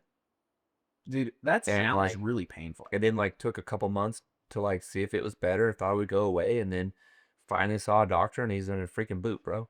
Oh, man. Which means it's unlikely he makes it to Western unless he recovers, has a dope trading block, and crushes it at Canyons. Yeah. I mean, isn't that the same injury that Katie Scheid is currently dealing with? Oh, I don't know. Like torn, it's like either torn fascia or torn plantar ligament on the bottom of their foot. That sounds awful. Yeah. Yeah, that does. I was bummed when I saw that, dude. Get David up here. He'll be ready by then. We love him. We do. I love you, David. I love you, David. Come Yeah, come run a race. I love you, David. Yeah, I Love you, David. I love you too, David. Epic. I love you. You're epic. Legend. I love you. Come run a race. I love you, Nick. Okay. He did post kind of a funny parody video the other day, like parodying David Goggins. It was actually, I laughed. I thought it was solid. Oh, I think I saw that. And the video, no. Was that him? What was it? I mean, he was kind of talking, he was sort of like, it was very self-deprecating, and then it was kind of like, who's going to carry the boats? Well, not me. I can't do anything right now, and just like screaming into the When mic. people do that, I gain respect for them. Yeah. He is a character. It's He funny. is. Yeah. He's fast as shit. Fast. I think that video is somewhat going trendy to do a video of that. I saw a couple other people do it this last week. I haven't been able to spend much time on Instagram, so I've been so busy with work. Oh, and Sydney training. Park. That's a good thing. Yes. Jen showed me that. That's why.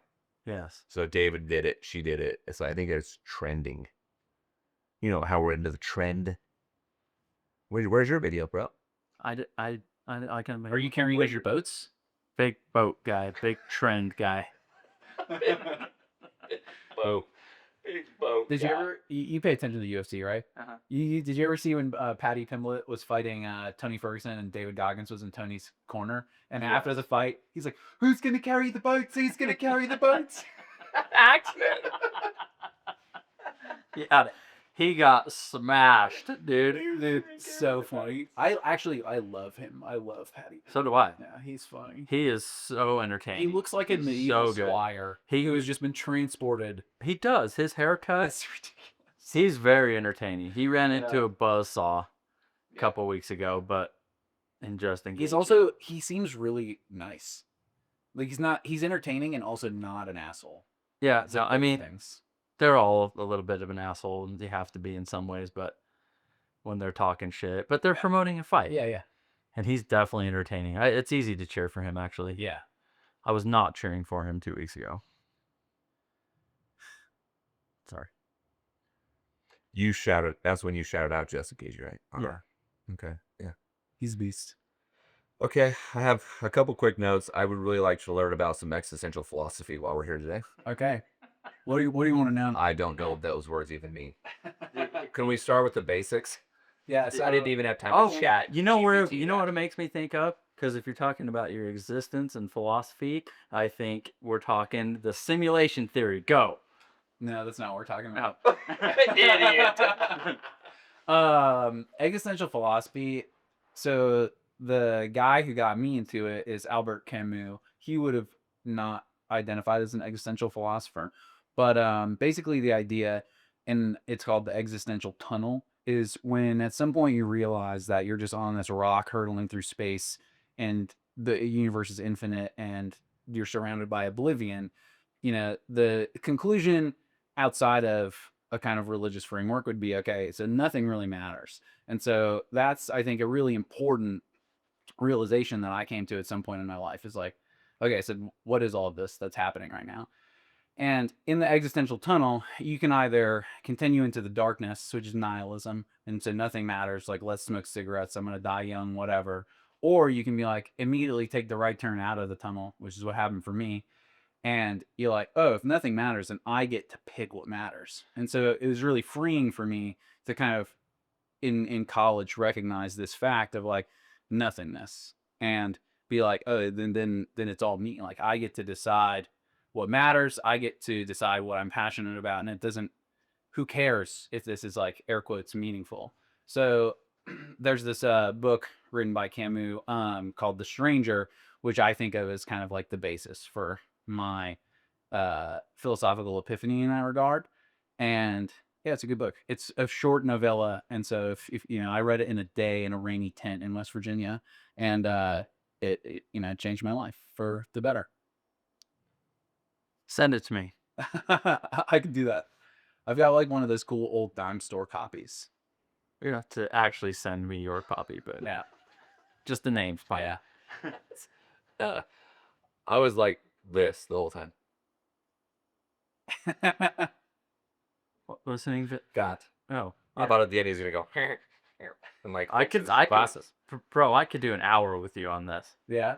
It's interesting That's to me. crazy, dude. What do you want to? What do you want to know more? We don't have to do that. Do it here. It's just, but it's interesting. Yeah, I think it's interesting. It's Yeah, you do.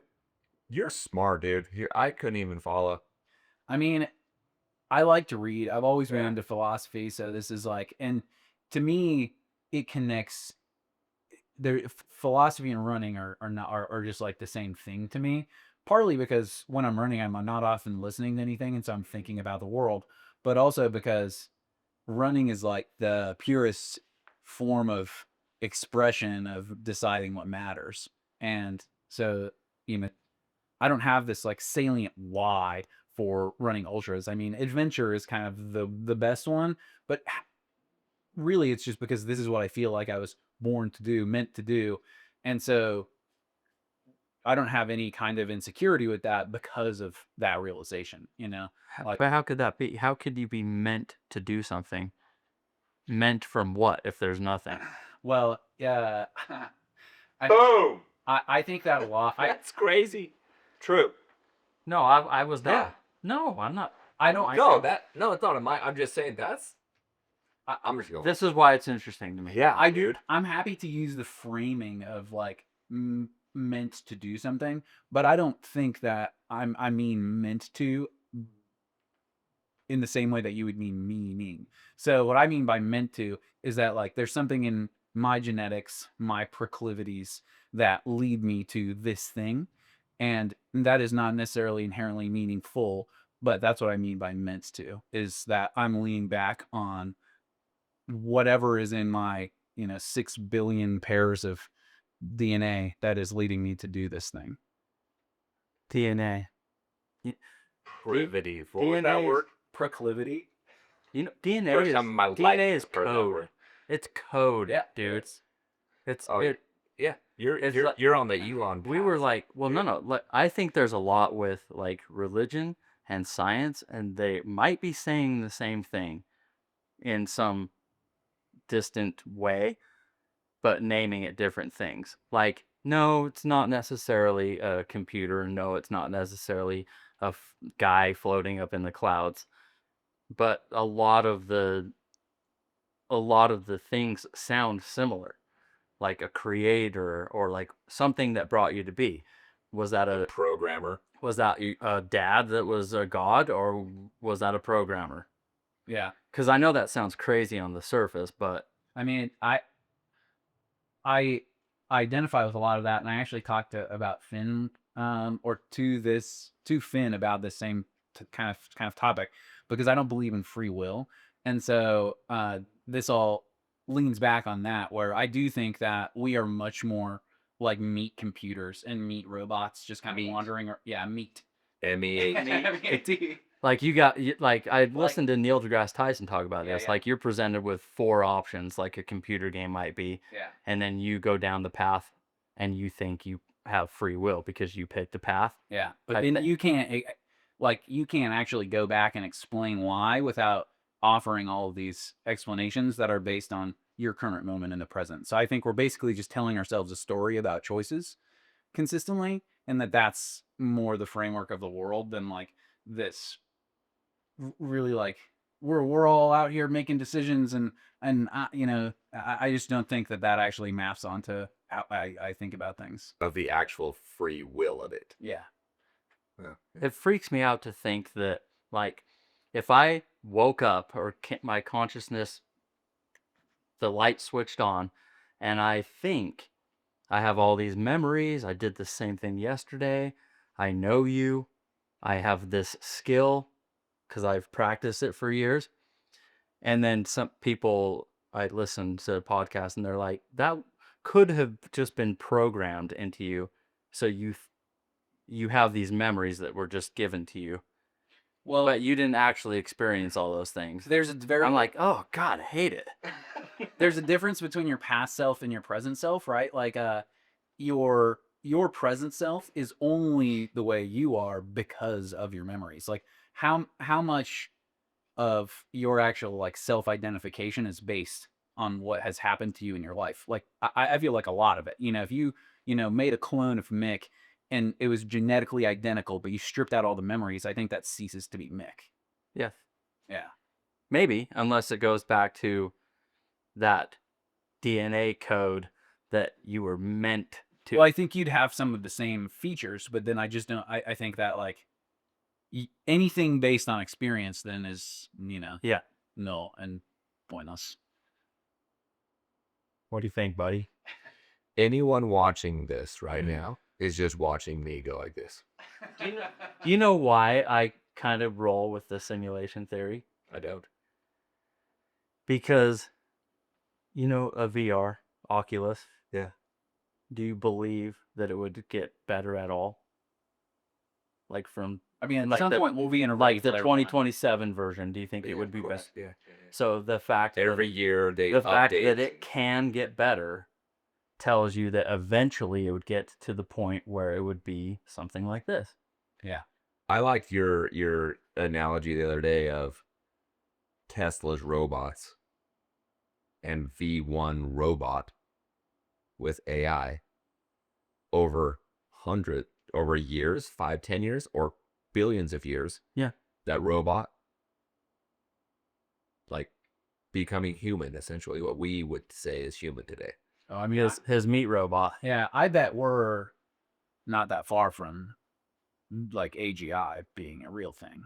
Yeah, like human, well, beyond human level intelligence. Whether or not it's conscious is a question, but I think that's happening. So people would be like, why? What's the why? Why do you want a bunch of meat robots? And I'm like, I don't know. I can't even get over the fact they're called meat robots. Well, it's just imagine if you were creating. I think I meat found one of robots- those in like a drawer at my house one time. Here for the men's meat. I mean, dude, the why would be like, if we could do it, we would do it because it'd be interesting to watch. But is that what you do? You just watch, you're like, look at all the cool things this one did, and oh, they blew themselves up. Yeah. And this is why people were like, I'm so mad that God didn't intervene, and how could he let that happen? And I'm like, maybe it's so fast, and it's just this, like, you don't really understand. Or maybe it's just entertainment. Yeah, maybe it's just like, oh, that one blew. Look at, they crushed it. That one, they figured it all out. What if at the very beginning, just like planet starts and just like, let's see what happens, and then all of a sudden you've got these apes who like 100,000 years ago were roaming around with sticks, and then now we've got nukes and planes and lasers. The reason that We don't have a hoverboard yet, though, which is freaking bullshit. Elon could do it. But then it's Sounds like, the guy but who then runs it's like, hundreds of miles wants a hoverboard. what created them and Yeah. why? And this is the endless loop that I can't get my head around. No one really can. No. Big questions. We're answering them on the next aid station. Here, yeah, this is certainly the deepest talk we've ever done. Well, you know, Well, for some people, for me, it's like, where are we? you ask about existential philosophy, this is immediately where it goes. Yeah, this is great. That's You do need to have, maybe a little bit of edibles or something when you do these conversations. Next And time. then it just hits. Hits differently. On the next aid station, we are shrooming. Live shroom episode. Dude, that is how you do a 250-mile race, That's how I get you to do one. bro. You're just floating through Arizona. Pain doesn't exist. It's basically like you're just a video game character. Someone's playing you as you go down Mount Mingus. They're like, step. Good job. Do you imagine like going through the deepest, darkest parts of the forest and you see a set of eyes and you're tripping? I mean, the real thing is just you're already, like at night too, I don't even know how much it would add to your experience because you're already kind of there. You're already hallucinating. Yeah. Oh yeah, I've heard you said that. Yeah. Yeah. I don't know. It might take you on a journey. I got bullet point number 2 right there under you. Are you ready for that? Yeah, let's do it. You got an announcement for us? I mean, what I'm wearing something right now, Tell the people, man. So, I have signed with Mounted Coast. And Slow pat. very exciting. And we might be working on some materials in the background, which is exciting. And yeah, it's good. I got a shoe deal, now I'm actually an ultrarunner. Go. All right, buddy. It is hard to get a shoe deal. That's like when you get a shoe deal, is that when someone feels like they arrived as an elite athlete, as a pro athlete? Dude, I felt like I was a pro athlete when I got my sock deal, and that, I was like, dude, I'm being paid. Because you to have run. the finger socks? Yeah, but I mean, man, like I was lucky to get my, I'm wearing my First Form shirt right now. Like, Yeah. they're still my primary I was sponsor. gonna say, I know that's So, yeah, I mean, the shoe deal is, I was thinking it probably wasn't gonna happen because my feet are so stupid and wide and fat and hard to deal with. I would never sponsor fat feet. No, I'm a big fat feet guy. big fat feet guy. I'll sponsor you. Don't look at his search history. Yeah, exactly.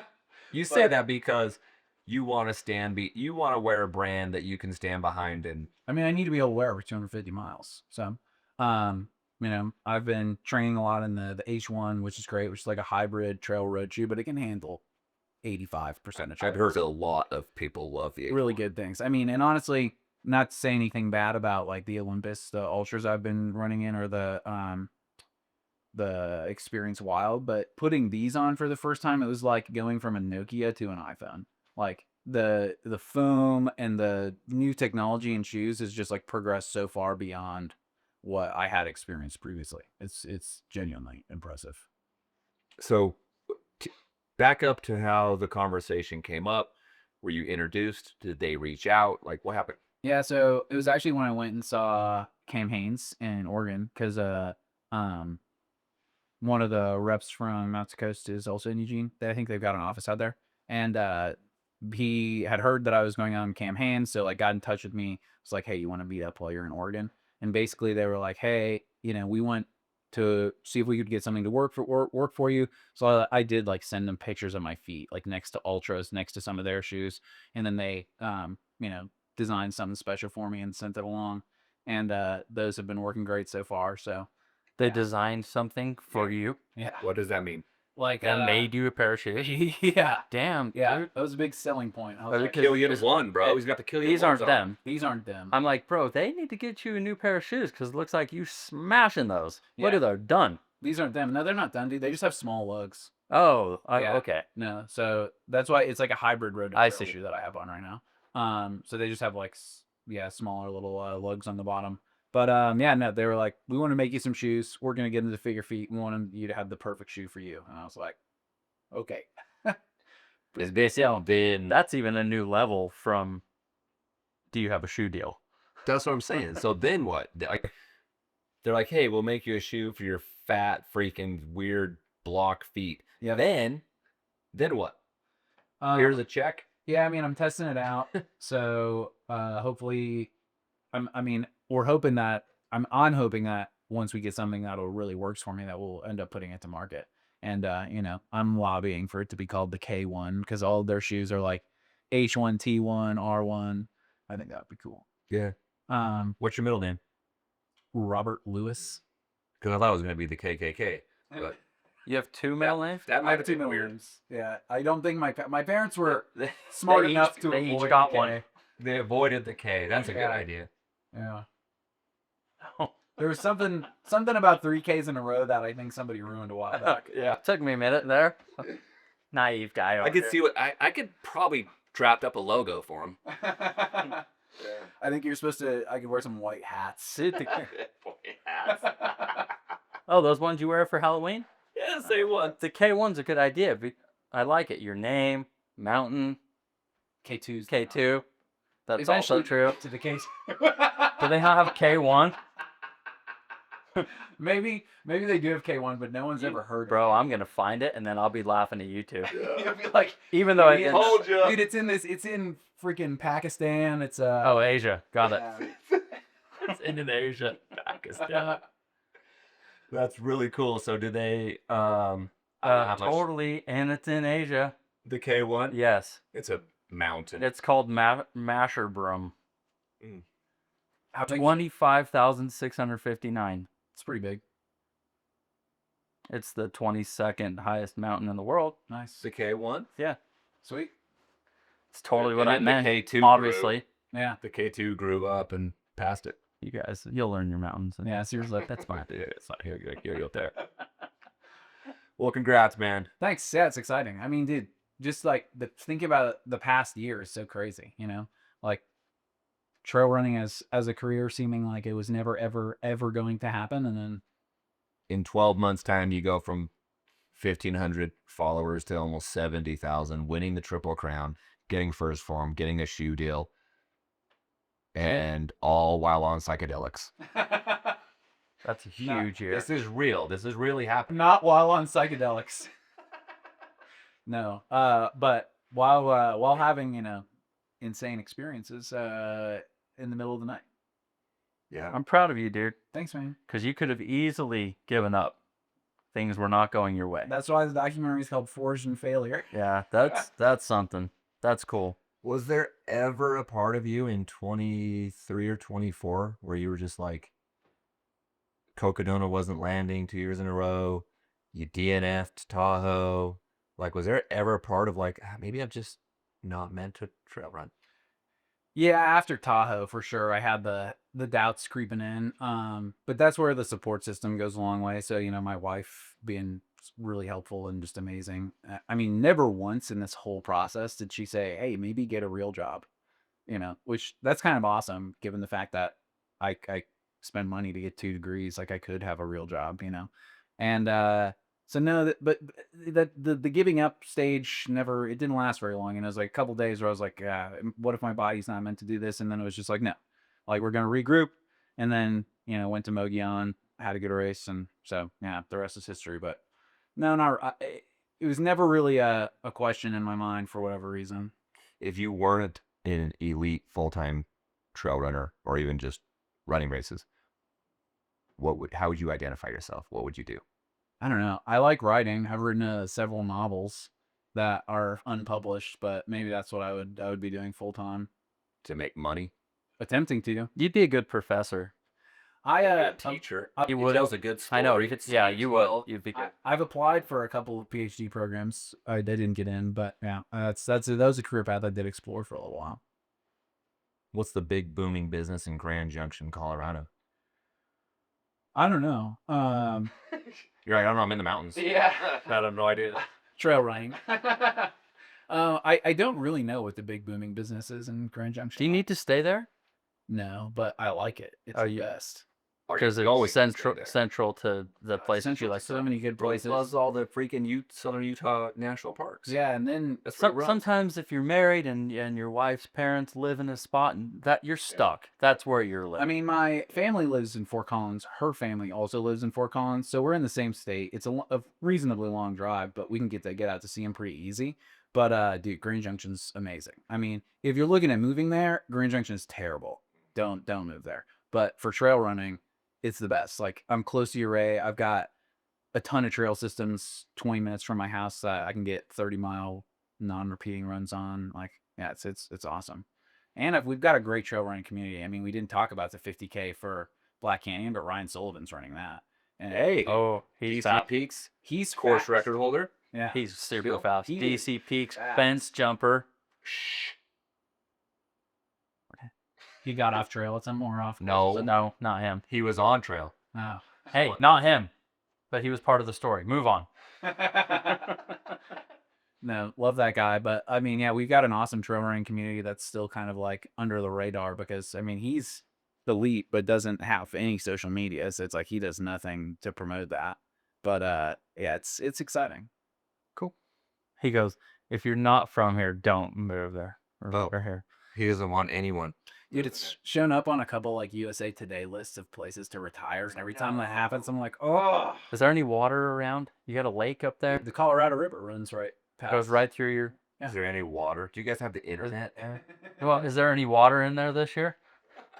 There's some. There's not going to be a lot. Colorado River's just empty. Yeah, I was trail running this morning, just shorts and a t-shirt. but hey, man, Yeah. we are where the water starts. So if the water wars break out amongst the Western United States, like we're gonna win that battle because it's right there. I actually wrote a novel about that exact scenario. Oh. Yeah. The water starts for the Western U.S. In Colorado, yeah. Grand Junction specifically. Not in Grand Junction, but the headwaters are in Grand Lake, like Rocky Mountain National Park kind of area. So we just build a dam, and the rest of the southwest U.S. is What would Vegas do? effed. I don't know. They're screwed anyway because they're so close to California, and everyone knows California's screwed. If anything happens, they don't have water. They don't have. They're kind of just screwed all around. They're a mess. Fires, water, electricity rates are freaking crazy. They got smog. They got traffic. I don't know, man. I don't know what they do there. When you guys were in LA, were you just struck by the fact that like the land is so beautiful, but the city is so awful? Yes, dude. We went up there. I'm sure you guys ran the same place. Top of Reseda. Yeah, he took us up there. Mulholland Drive. Yeah. And we were running, and what were you saying? Well, I was surprised at how I'm like, dude, we're like in the forest. Yeah. Like these are mountains. He literally goes, I could live here. If I lived here. Yeah, and then we go down to Well, Hollywood. I don't want to live in any city. dude. And then you try to drive around, and it's like miserable. Yeah. I don't under. It's a weird place. It's so interesting. There's too many people. That many people just living on top of each other. But the mountains are awesome. So pretty. So pretty, and Yeah. they feel remote. Yeah. You can see down the city. You go to the beach, it's awesome. Yeah, But everything in between, I'm out. it's strange. It's like gated community with multi-million-dollar homes across from a lot that has 500 turned over shopping carts. Yeah. It's like, Oh yeah. what happened here? Yep. That was crazy. Yeah. That was interesting. Okay. We're burning through this thing. We got time. I wanted to touch on some Cocodona stuff with you, Let's do some Cocodona stuff. just because we had you, and I don't think I'm going to see you until Cocodona. It's possible. They're We're coming up. we are going to run tomorrow together. Yeah. But after tomorrow, I don't think I'll see you. We'll chat, of course, but You want to come do the Zion Traverse? What is March? It's just 45 miles across Zion National Park, what? like March 6th or something like that. I still have to wrap my brain around the fact that you want to take me 28 miles tomorrow. Yeah, I did 35 miles all of last week. dude, it's gonna be good. I did take a day off, so I'm ready for 28 You're miles. tapered. You'll be fine. That sounds awesome. Yeah, it's gonna be pretty. Let me check the calendar, Dave. May have some guest appearances from my career in Ashley Paulson. Okay, that's Friday. Ooh, I have basketball games. This is my last Saturday basketball, coaching basketball, 6th or 7th, whatever it is. Saturday. We might be able to juggle things around if you're interested. Okay, look at this accommodation. This is great. Okay, Cocodona. I mentioned in the last pod. Cocodona. Bro, there were like 15 dudes and another at least 5 females. But I was like, Good win. could win, Yeah. could podium. Yeah. And I think I said on that pod something to the effect of like, their A race against my A race, I ain't got a chance. I mean, The field is deep. deep. That's why I said I think top 10 will take sub 65. This will be the best top 10 ever. Yeah. Fastest podium ever. Yeah. Do you agree that a course record is imminent? I would assume so. Listen, I do think that last year the top 5 actually had really conducive conditions to running fast because they missed a lot of the mud. They did. So they got through with cool temperatures. So I think a course record is probably going to happen regardless. But I do think like if it's really hot year and it's 110 degrees in Sedona or something like that, or in Cottonwood, whatever that town is right before you get to Sedona, like that could play. Hold on, that could be a factor. Can it get to 110 by May 5th? I mean, for sure, dude. I mean, the first year they ran Cocodona, it was 96, and we're in the Very midst. specifically, Sedona? Uh, Or just... at day 1 and day 2, yeah. And so we're in the midst of a like insane drought in the western U.S., which to me leads me to think that it could potentially be extra hot. So who knows? But I'm hoping for it to be sweltering. I want it to be as hot as humanly as it can possibly be. Because do you feel like that favors your body or Yeah, I'm good in the heat. Is there anyone on that star list that scares you? No one scares me, but I mean, there's people who on their best day and my best day. Listen, I'm pretty confident on my best day. I win the race, but like Kyle Curtin, for instance, beast. Kyle Curtin is the person who I think of. Well, he was in Bigfoot. No, that's Avery Collins who's in Bigfoot. What did Kyle race last year? Kyle raced Hardrock last year. Maybe his year before. was it this? No, It wasn't this. but Kyle Curtin, amazing. I mean, dude, I don't know about Jeff Browning. I mean, Jeff's awesome. I think at some point you're out of your prime, age-wise, but I'm not gonna doubt him by any means. String Bean, obviously, like there's just a bunch of people. Oh, and there's a guy from Australia called Sam Harvey. Dude, he's got the second best backyard ultra finish ever, like almost 500 miles. You know, I didn't even have him on my list. There's 16. Dude, he's a beast. He's won Tarawera twice, I think. So he's extremely robust. Like, We got 355 entrants in the race. That's a lot. And if they get another 100 in, we should probably look at that next 100. Because there's going to be another 5 to 10 yeah, competitors in there for sure. yeah. Scroll down a little bit. This thing could get beefy. Max. Max Jolliffe, Jeff Michael Downing, Versteeg. Michael Versteeg, Kyle Curtin. Well, we know Ryan Montgomery. We know who's gonna win non-binary. Ryan Montgomery's winning. Chase Kilgore. Ryan and I are going at it, dude. Dude, Ryan's fast. We're also going to race each other. Oh, and then you got Cordis Hall. bro. You got to race Carson. Nationalities. Yeah, we were messaging. We got a New Yorker. Jeff Garmeyer. Wow. Kilian. Dude, DJ Fox is good. DJ Fox was top 7 last year, I want to say. Cody Poskin. Our boy, David Goggins. Michael Greer. Michael McKnight. Dude. Holy shit. And I mean, And then you get to Courtney. would you be surprised if Courtney or Rachel won it overall? I would not be at all. Neither would I. I wouldn't be surprised. I think Rachel beats Courtney though. I think each have their best day. I think Rachel wins. Yeah, she's badass. Oh, Eder. Don't forget about Eder. Yeah, you can't forget about Eder Ramirez. For real. For real. For real. Megan Eckert's a beast. Yeah, Meg's crazy fast. Dude, 620 miles in 6 days. Heather Jackson. Holy shit. Mika's in it. Dude, what she needs to have a good race. Can we get Mika back into the world of ultras? She was hurt. I saw her at Moab. She was still like just getting back from running. I think she had a tibia stress fracture. Okay. Something like that. I'd love to see her just go ham. She's freaking good, dude. The women's meet is gonna be on point. Manuela Villaseca. Yep.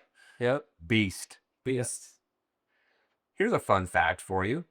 Do you guys know who the first runner was over 40 years old last year in last year's Cocodona? Over 40? First runner over 40. Cam Haynes. Ding, ding, ding, ding, ding. Huh, nice. 57-year-old Cam Haynes. Dude, he's so fast. Was the first runner over 40. Here's Bogan. I double checked my own stats, but I did look that up the other day. When I was in Eugene running with Cam, he's like, we're going up to Pisgah, and he's like, yeah, we're going to start we're going to have like a mile flat where we'll warm up, and we're running at an 8:30 pace or something like that. And then he's like, we just like turn up and we climb, I think it was like 900 feet in a mile. And the whole way we ran the whole thing in like just cruising, dude. And I'm like behind him breathing hard. Just like, God, dude. Exactly what he did to us going up. He is a monster. That's what he did to Rachel. Yeah. Okay, I lied. After the podium. So Dan Green last year was 28. Ryan Sanders 23. Yeah, Eder 39. So my boy Eder going to be 40 rolling into this year. And then I'm scrolling. Look at that. First over. Cam Haynes, 18th overall, M50. Wow, you finished at the same time as Ryan Coons. Oh, cute, Cam. Were you They held right hands. hand? That's cute. They held hands across. That's really cute of Cam and Ryan. It's adorable. But yeah, I think I would not be surprised if Rachel or Courtney or Meg Eckert really wins the whole thing overall. What about Manuela de la Seca? I don't know that she's got the speed to compete, but maybe she does. Where is this race won or lost? What section, area, segment? Where can you win? Where is the race? You can't win it in the first 50, but I think we saw with Harry and Courtney, you can lose it in the first 50.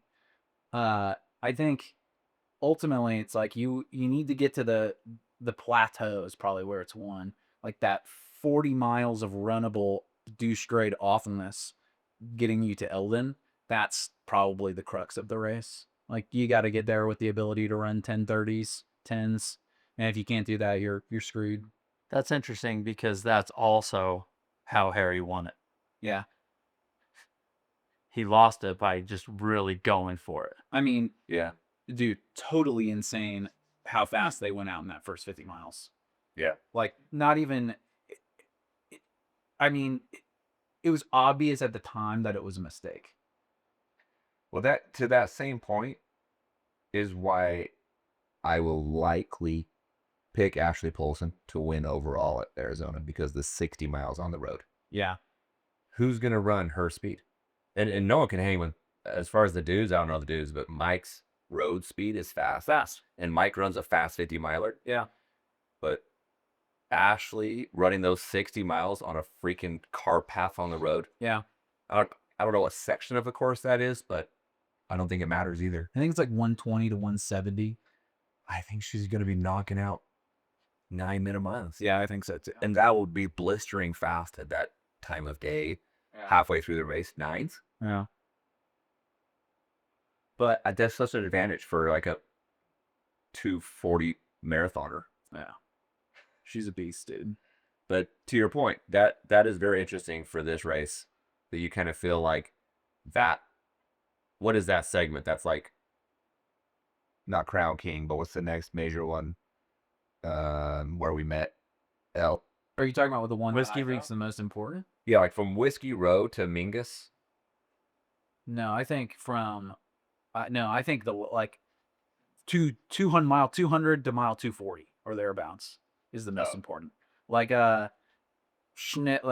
Schnebley Hill or whatever you get to after Sedona, like you climb onto the plateau and then you have all that, it's like flat exposed Jeep road. I think that's the spot. Because people are they actually passing people during that? Seems like someone just gets so far ahead and they're not getting caught. Yeah, but I don't think that's going to happen this year. Like, I think my prediction for this year is that there is a race from the last aid station to the finish. Oh, I hope so. It makes it so fun. Yeah. For the win. Like they're rolling into the last aid station within a few minutes of each other. Yeah, I think if you're at the last aid station within 30 minutes, you're in the fight, you know? So I think that's what I predict is going to happen. Not the top of Eldon, but the aid station before. Yeah. The last crude aid station, Walnut Canyon. Mile 236. Yeah.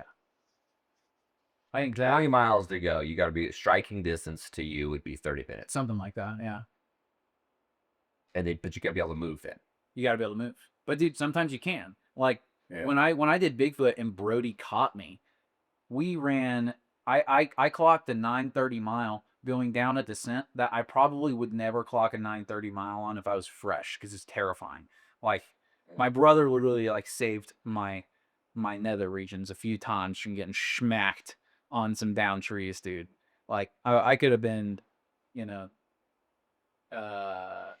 missing some pieces. He wasn't there. Then you don't have to worry about next February. Yeah, you'd be going to lie, I guarantee you. Yeah. Fuck. So I think like the competitive pressure, like what those guys on single track were right about, is that the two, like my Triple Crown, I didn't have that competitive pressure often, but in Bigfoot, like there's a reason that was my best race, and it's because Brody caught me, and that's what I'm stoked about for Cocodona. It's just like there's gonna be a fight from the get go, you know, and I'm pumped about that. That's going to be fun to watch for everybody watching. Dude, you're gonna be in it. I'll do my best to be in it. I think you can top 10. I'll do my best, man. Yeah. But you're fast. Like your Kodiak 100, solid. Really solid. Well, thank you. I'm going to do my best, man. Yeah. I'm locked, dude. We're less than 90 days out. Yeah. We're about 80 days. Ish. Kodiak is my plan B this year. I saw that. Yeah. Are you in? I'm in, but if I get into tour, I won't be doing Kodiak. You just bow out. Yeah. Yeah. Good. You'll crush that, dude. You will crush that race. Yeah. Okay. Last thing on the docket. We're going to jump right to it. This is episode 101 Nice. of the next aid station. So welcome. Thank you. Thank you for having me. Of course. We have a very special announcement today. And then we have a very special other plan B for you. Don't we, Mick? Yeah, we do. Okay. Well, after much debate and several years of planning, DC Peaks is announcing its 100 miler. Woohoo! Nice. And we open registration today. So we are going to run a 100 miler with the second half of the race will be the DC Peaks 50. So it'll start on Friday morning at 11 a.m. in Memory Grove, Salt Lake City, which is like on trail, 4.5 miles to our finish line in Tuttle Springs. Then we wrap them through Bountiful and up over the top and over to what's it called? East Mountain Wilderness Park. Wow, Good job. So we're launching the 100. It is official, and we're freaking pumped about it. Yeah, it's going to be cool. I think we're basically starting at the state capitol. Oh, that's cool. Yeah. Yeah. What are the stats on the 100? So I'm very happy that on all trails it is 100.0 miles. Nice. 20,000. 896. There we go. Oh, get out of here with your 99.9. That's what you said, man. Get out of here. 20,896 feet. Sick. So it's kind of like, it's very similar, just doing DC Peaks 50 twice. Yeah. Vert and all that. Yeah. We just didn't want the traditional Leadville out and back. Totally. You don't want to do that. No. So it's actually 41 unique miles and then the 50 miler. That's awesome. Yeah. Right. That's cool. Ending with that, year 50 is still one of my favorite courses. So, and I don't just say that to blow smoke up your ass, but no, ending with that will be sweet. Yeah. On the 100 miler, it is that we've talked about it for years, several years, that the 100 milers that stick out, that pop out, that people talk about, there seems to be a signature climb. Yeah, you've got that. And now the signature climb that you're talking about is like in our 100 miler is going to be from mile 55 to 65. Yeah. Like at night, You're climbing 6,000 feet. 6,000 feet up to Francis Peak. Then you drop down 1,000 and then you climb 2,000 more to Bountiful. Yeah, that's sick. So it's 8,000 feet climb in 15 miles, 20 miles. And then you get to throw them through Muller Park at the end. That's like a big reward for getting to that point. Yeah. I wonder how that'll be at mile 85. Because it's runnable. Yeah. But will it be? Like, we'll get there able to run for sure. You get some people on it. Get some fast people. Yeah. Yeah. Yeah, you would run on that. I don't know how much I would be. Yep. So remember how you won the first year that we didn't have snow? Yeah, won yeah. the first 50. That was cool. Yeah, that was cool. It'd be fun to also win the first 100. Anyway, Yeah, that would be cool. If go you back to that belt buckle. So it's October. October 2nd. Go back to that. Wouldn't you like to have one of those right there? I would like to have one of those. That is kind of cool. Yeah, you got to earn it, but we know a guy. Okay, well, let's see how your schedule plays out. Because if you can do it, you're in. I mean, I'd love to. The reason I'm waffling is just, dude, I kind of want to get into UTMB now, and Kodiak does that. Oh, you want to go? Yeah, But Kodiak, you got to go top 3, top 10. top 10 because it's major. Yeah, You can top 10 there for sure. dude, I mean, I almost topped 10, and you're way faster. I think I can. I think I can podium there. I mean, depending on who's there, I think I could fight for the win. Like Aiden Hawks' time from last year doesn't seem crazy fast, given from what I know about that course.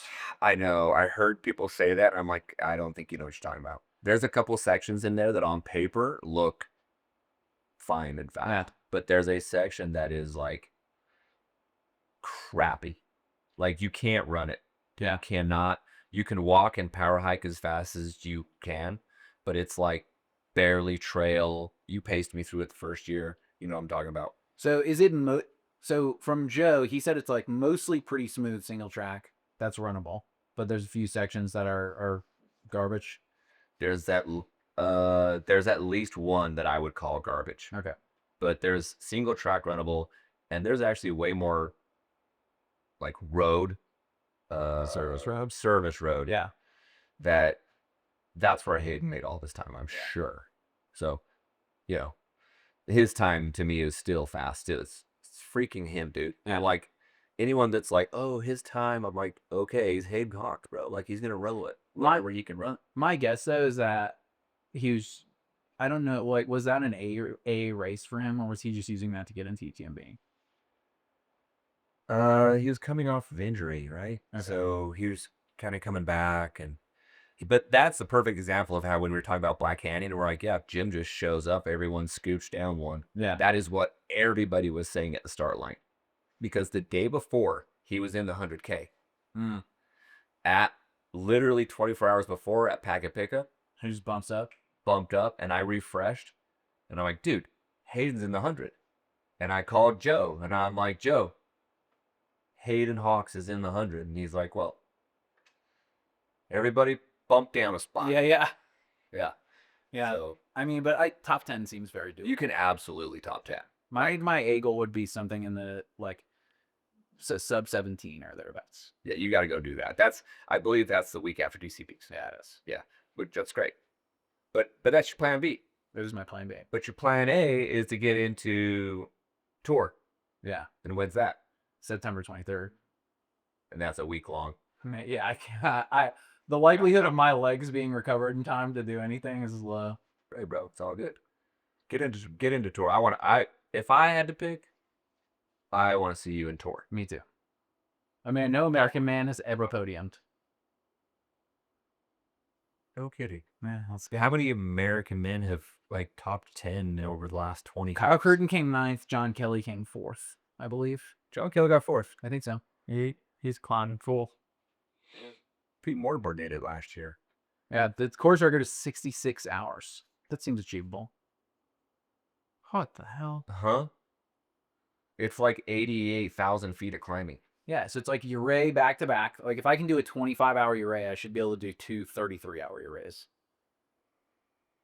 Totally. Yeah, I was gonna say. Yeah, samesies. Yeah. Okay, cool. Anything else on DC Peaks, brother? We'll have a lot more information out. I'm still working the website and some things. Yeah, for Working the website. working the website. I'm a developer. Nice. I'll say this much for our listeners: we do know this. Registration is only going to be $2.99, Hell yeah. and if you've ever finished the DC Peaks 50 miler, you are in for $199. $100 off just because you supported us in our first 5 years and you finished our 50 miler, and that will be your qualifier for the 100. And you qualify for a $100 discount this year only. Buy it now. Get it down. Why don't you explain why the 11 o'clock start? We are starting our race at 11 o'clock a.m. on Friday because we think it will be cool to have all the same cutoffs for the 50 miler and the 100 miler. So all of our runners should be to East Mount Wilderness Park by 5 a.m. Saturday. So everybody, that's going to be kind of the big cutoff, is 5 a.m. Saturday, East Mountain. And you'll be ahead of all the 50 milers. And then you guys from there, you have all the same aid stations, same cutoffs, same 5 p.m. cutoff Saturday night at Mueller Park. And then just get to the finish line. 36-hour finish puts you at 11 p.m. We have never had a runner come in after 10:30 or 10:45 on the 50 miler. So by 11 p.m., we're folding up shop and closing down the finish line. Sweet. So it's nice for the volunteers. You get to sleep in, do your thing. You don't have to, because if a race starts 5 in the morning, you're really not, you're screwed. You're sleeping a few hours. When Cocodona starts at 5, I just adjust my entire sleep schedule for 2 weeks so that I wake up at 3 and I go to bed at 7. I don't even never. Also, we think it would be cool. We think the winner will finish in the daylight. Yeah. And we like that. Yeah, we think the winner's going to come in at 7 or 8 a.m. Yeah. Which is cool. That is cool. Like, we always talk about it, whether it's, Wasatch or any other typical 100, they start at 5 a.m. and they're finishing at 1 a.m. Yeah, that's why UTMB is kind of cool. as a start in the afternoon and then have everybody finish in the afternoon. Yep. So we want Tunnel Springs. The vibes are just gonna be bumping because we're gonna have people finishing the 25K, 55K, 50 miler, 100 miler, all from 11 a.m. to 11 p.m. That's sick. That park will just be bumping the whole time. It means everybody gets to finish with a crowd, with family, with people supporting them. So we want to create 100 that has the same finish line vibe from first runner to last runner. Bet. Bet. Sign Now up. I'm gonna have to run it. I'm gonna go run it. Yeah, I'm gonna run it. I was the first person to ever run DC Peaks. Now you have to do the 100. I am not gonna be the first. I'll come crew you for the 100. Yeah, bro. Let's get that. That'll be your second. I'll pop your blisters again, and I'll get you out of the aid When station. hang on. When would we do this? After Cocodona. Yeah. June. Lots of snow. Yeah. No snow. Perfect. June it is. Lots of snow nowhere in the. You know what's funny? I ran DC Peaks 50 in June as well. Mm-hmm. You did. You did. Okay, that is interesting. Go back. Okay, let's talk about that. Yeah. And you'll come crew me? Yeah. As long as it doesn't overlap with Western States, because I'm pacing for Joe. Wait, he's in. Yeah, we just won't do that. No. Okay. Well, either you're doing it What is it? or hang I'll on. do it. If I do this, I'm actually taking a belt buckle and putting it in my house Oh, because we're doing this real. Like I'm no cheating, no bullshit, I'm not cheating. Yeah. no like course. I'm not no aid outside of the aid stations, Cool. I'll talk to the race no director. muling, I'll see if I can get you a buckle. no giving me a lantern outside of an aid station. Or a water bottle that you don't drink. Yeah, Yep. Okay. That's a fun excitement. That's exciting, dude. Fun It's a lot. excitement. It's a fun excitement. It's a long time coming.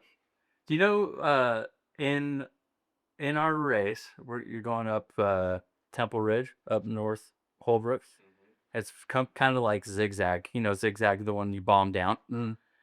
That's like 4 or 5 different runs in the same stretch. There's like an exposed dirt stuff, and then there's like super rocky section. There's like a really tall grass section where you're going through. That's how I feel about this podcast that we just did. That was wild. We went everywhere. Yeah, I'm excited to listen back to it when I'm training for my 100 miler apparently that I'm now doing. And that you get to decide it matters, Mick. Yeah. Yeah. Yeah, there was a See how this happened? We Kilian and I made you feel like you decided to do that. Exactly. yeah. We. It just played me. Mm. This whole thing was just to play me. It's on the play. Yeah, if you look back through our texts, it's just about how do we get Mick to decide on his own to do the 100 miles.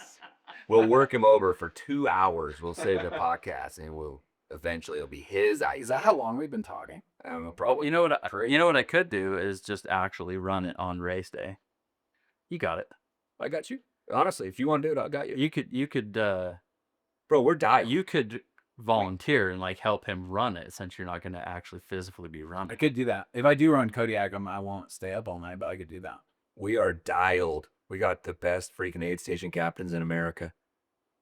I'm not doing that. America. I need to. Well, I don't know. We'll pray about it. Yeah, we got a lot to think about. Well, this has been a good episode. This is our Black Canyons preview. We spent at least 4 minutes on Black Canyons. We spent some time. Yeah, we just crushed through the names. Mick didn't save his. You better go save them or you're going to lose fantasy. Poopy. Poopy. Yeah, been good. We got DC Peaks in there. Rockstar, thank you as always. DC Peaks, big time sponsor today. One home. One home coming at you live. If you live in Vegas, Denver, or Salt Lake, any energy efficiency needs. What do you need? A roof? You need windows? Need solar? You want some batteries? How Yeah. about HVAC? How's that HVAC working You out want for some you? permanent lighting on your house? We got you You want a covered. milkman? You need a pool boy? Talking to my wife? Who you talking to? We always bring the right size equipment to your house. Yeah. You know what I'm saying? Okay. On a Alright. pipe. Yep. I think.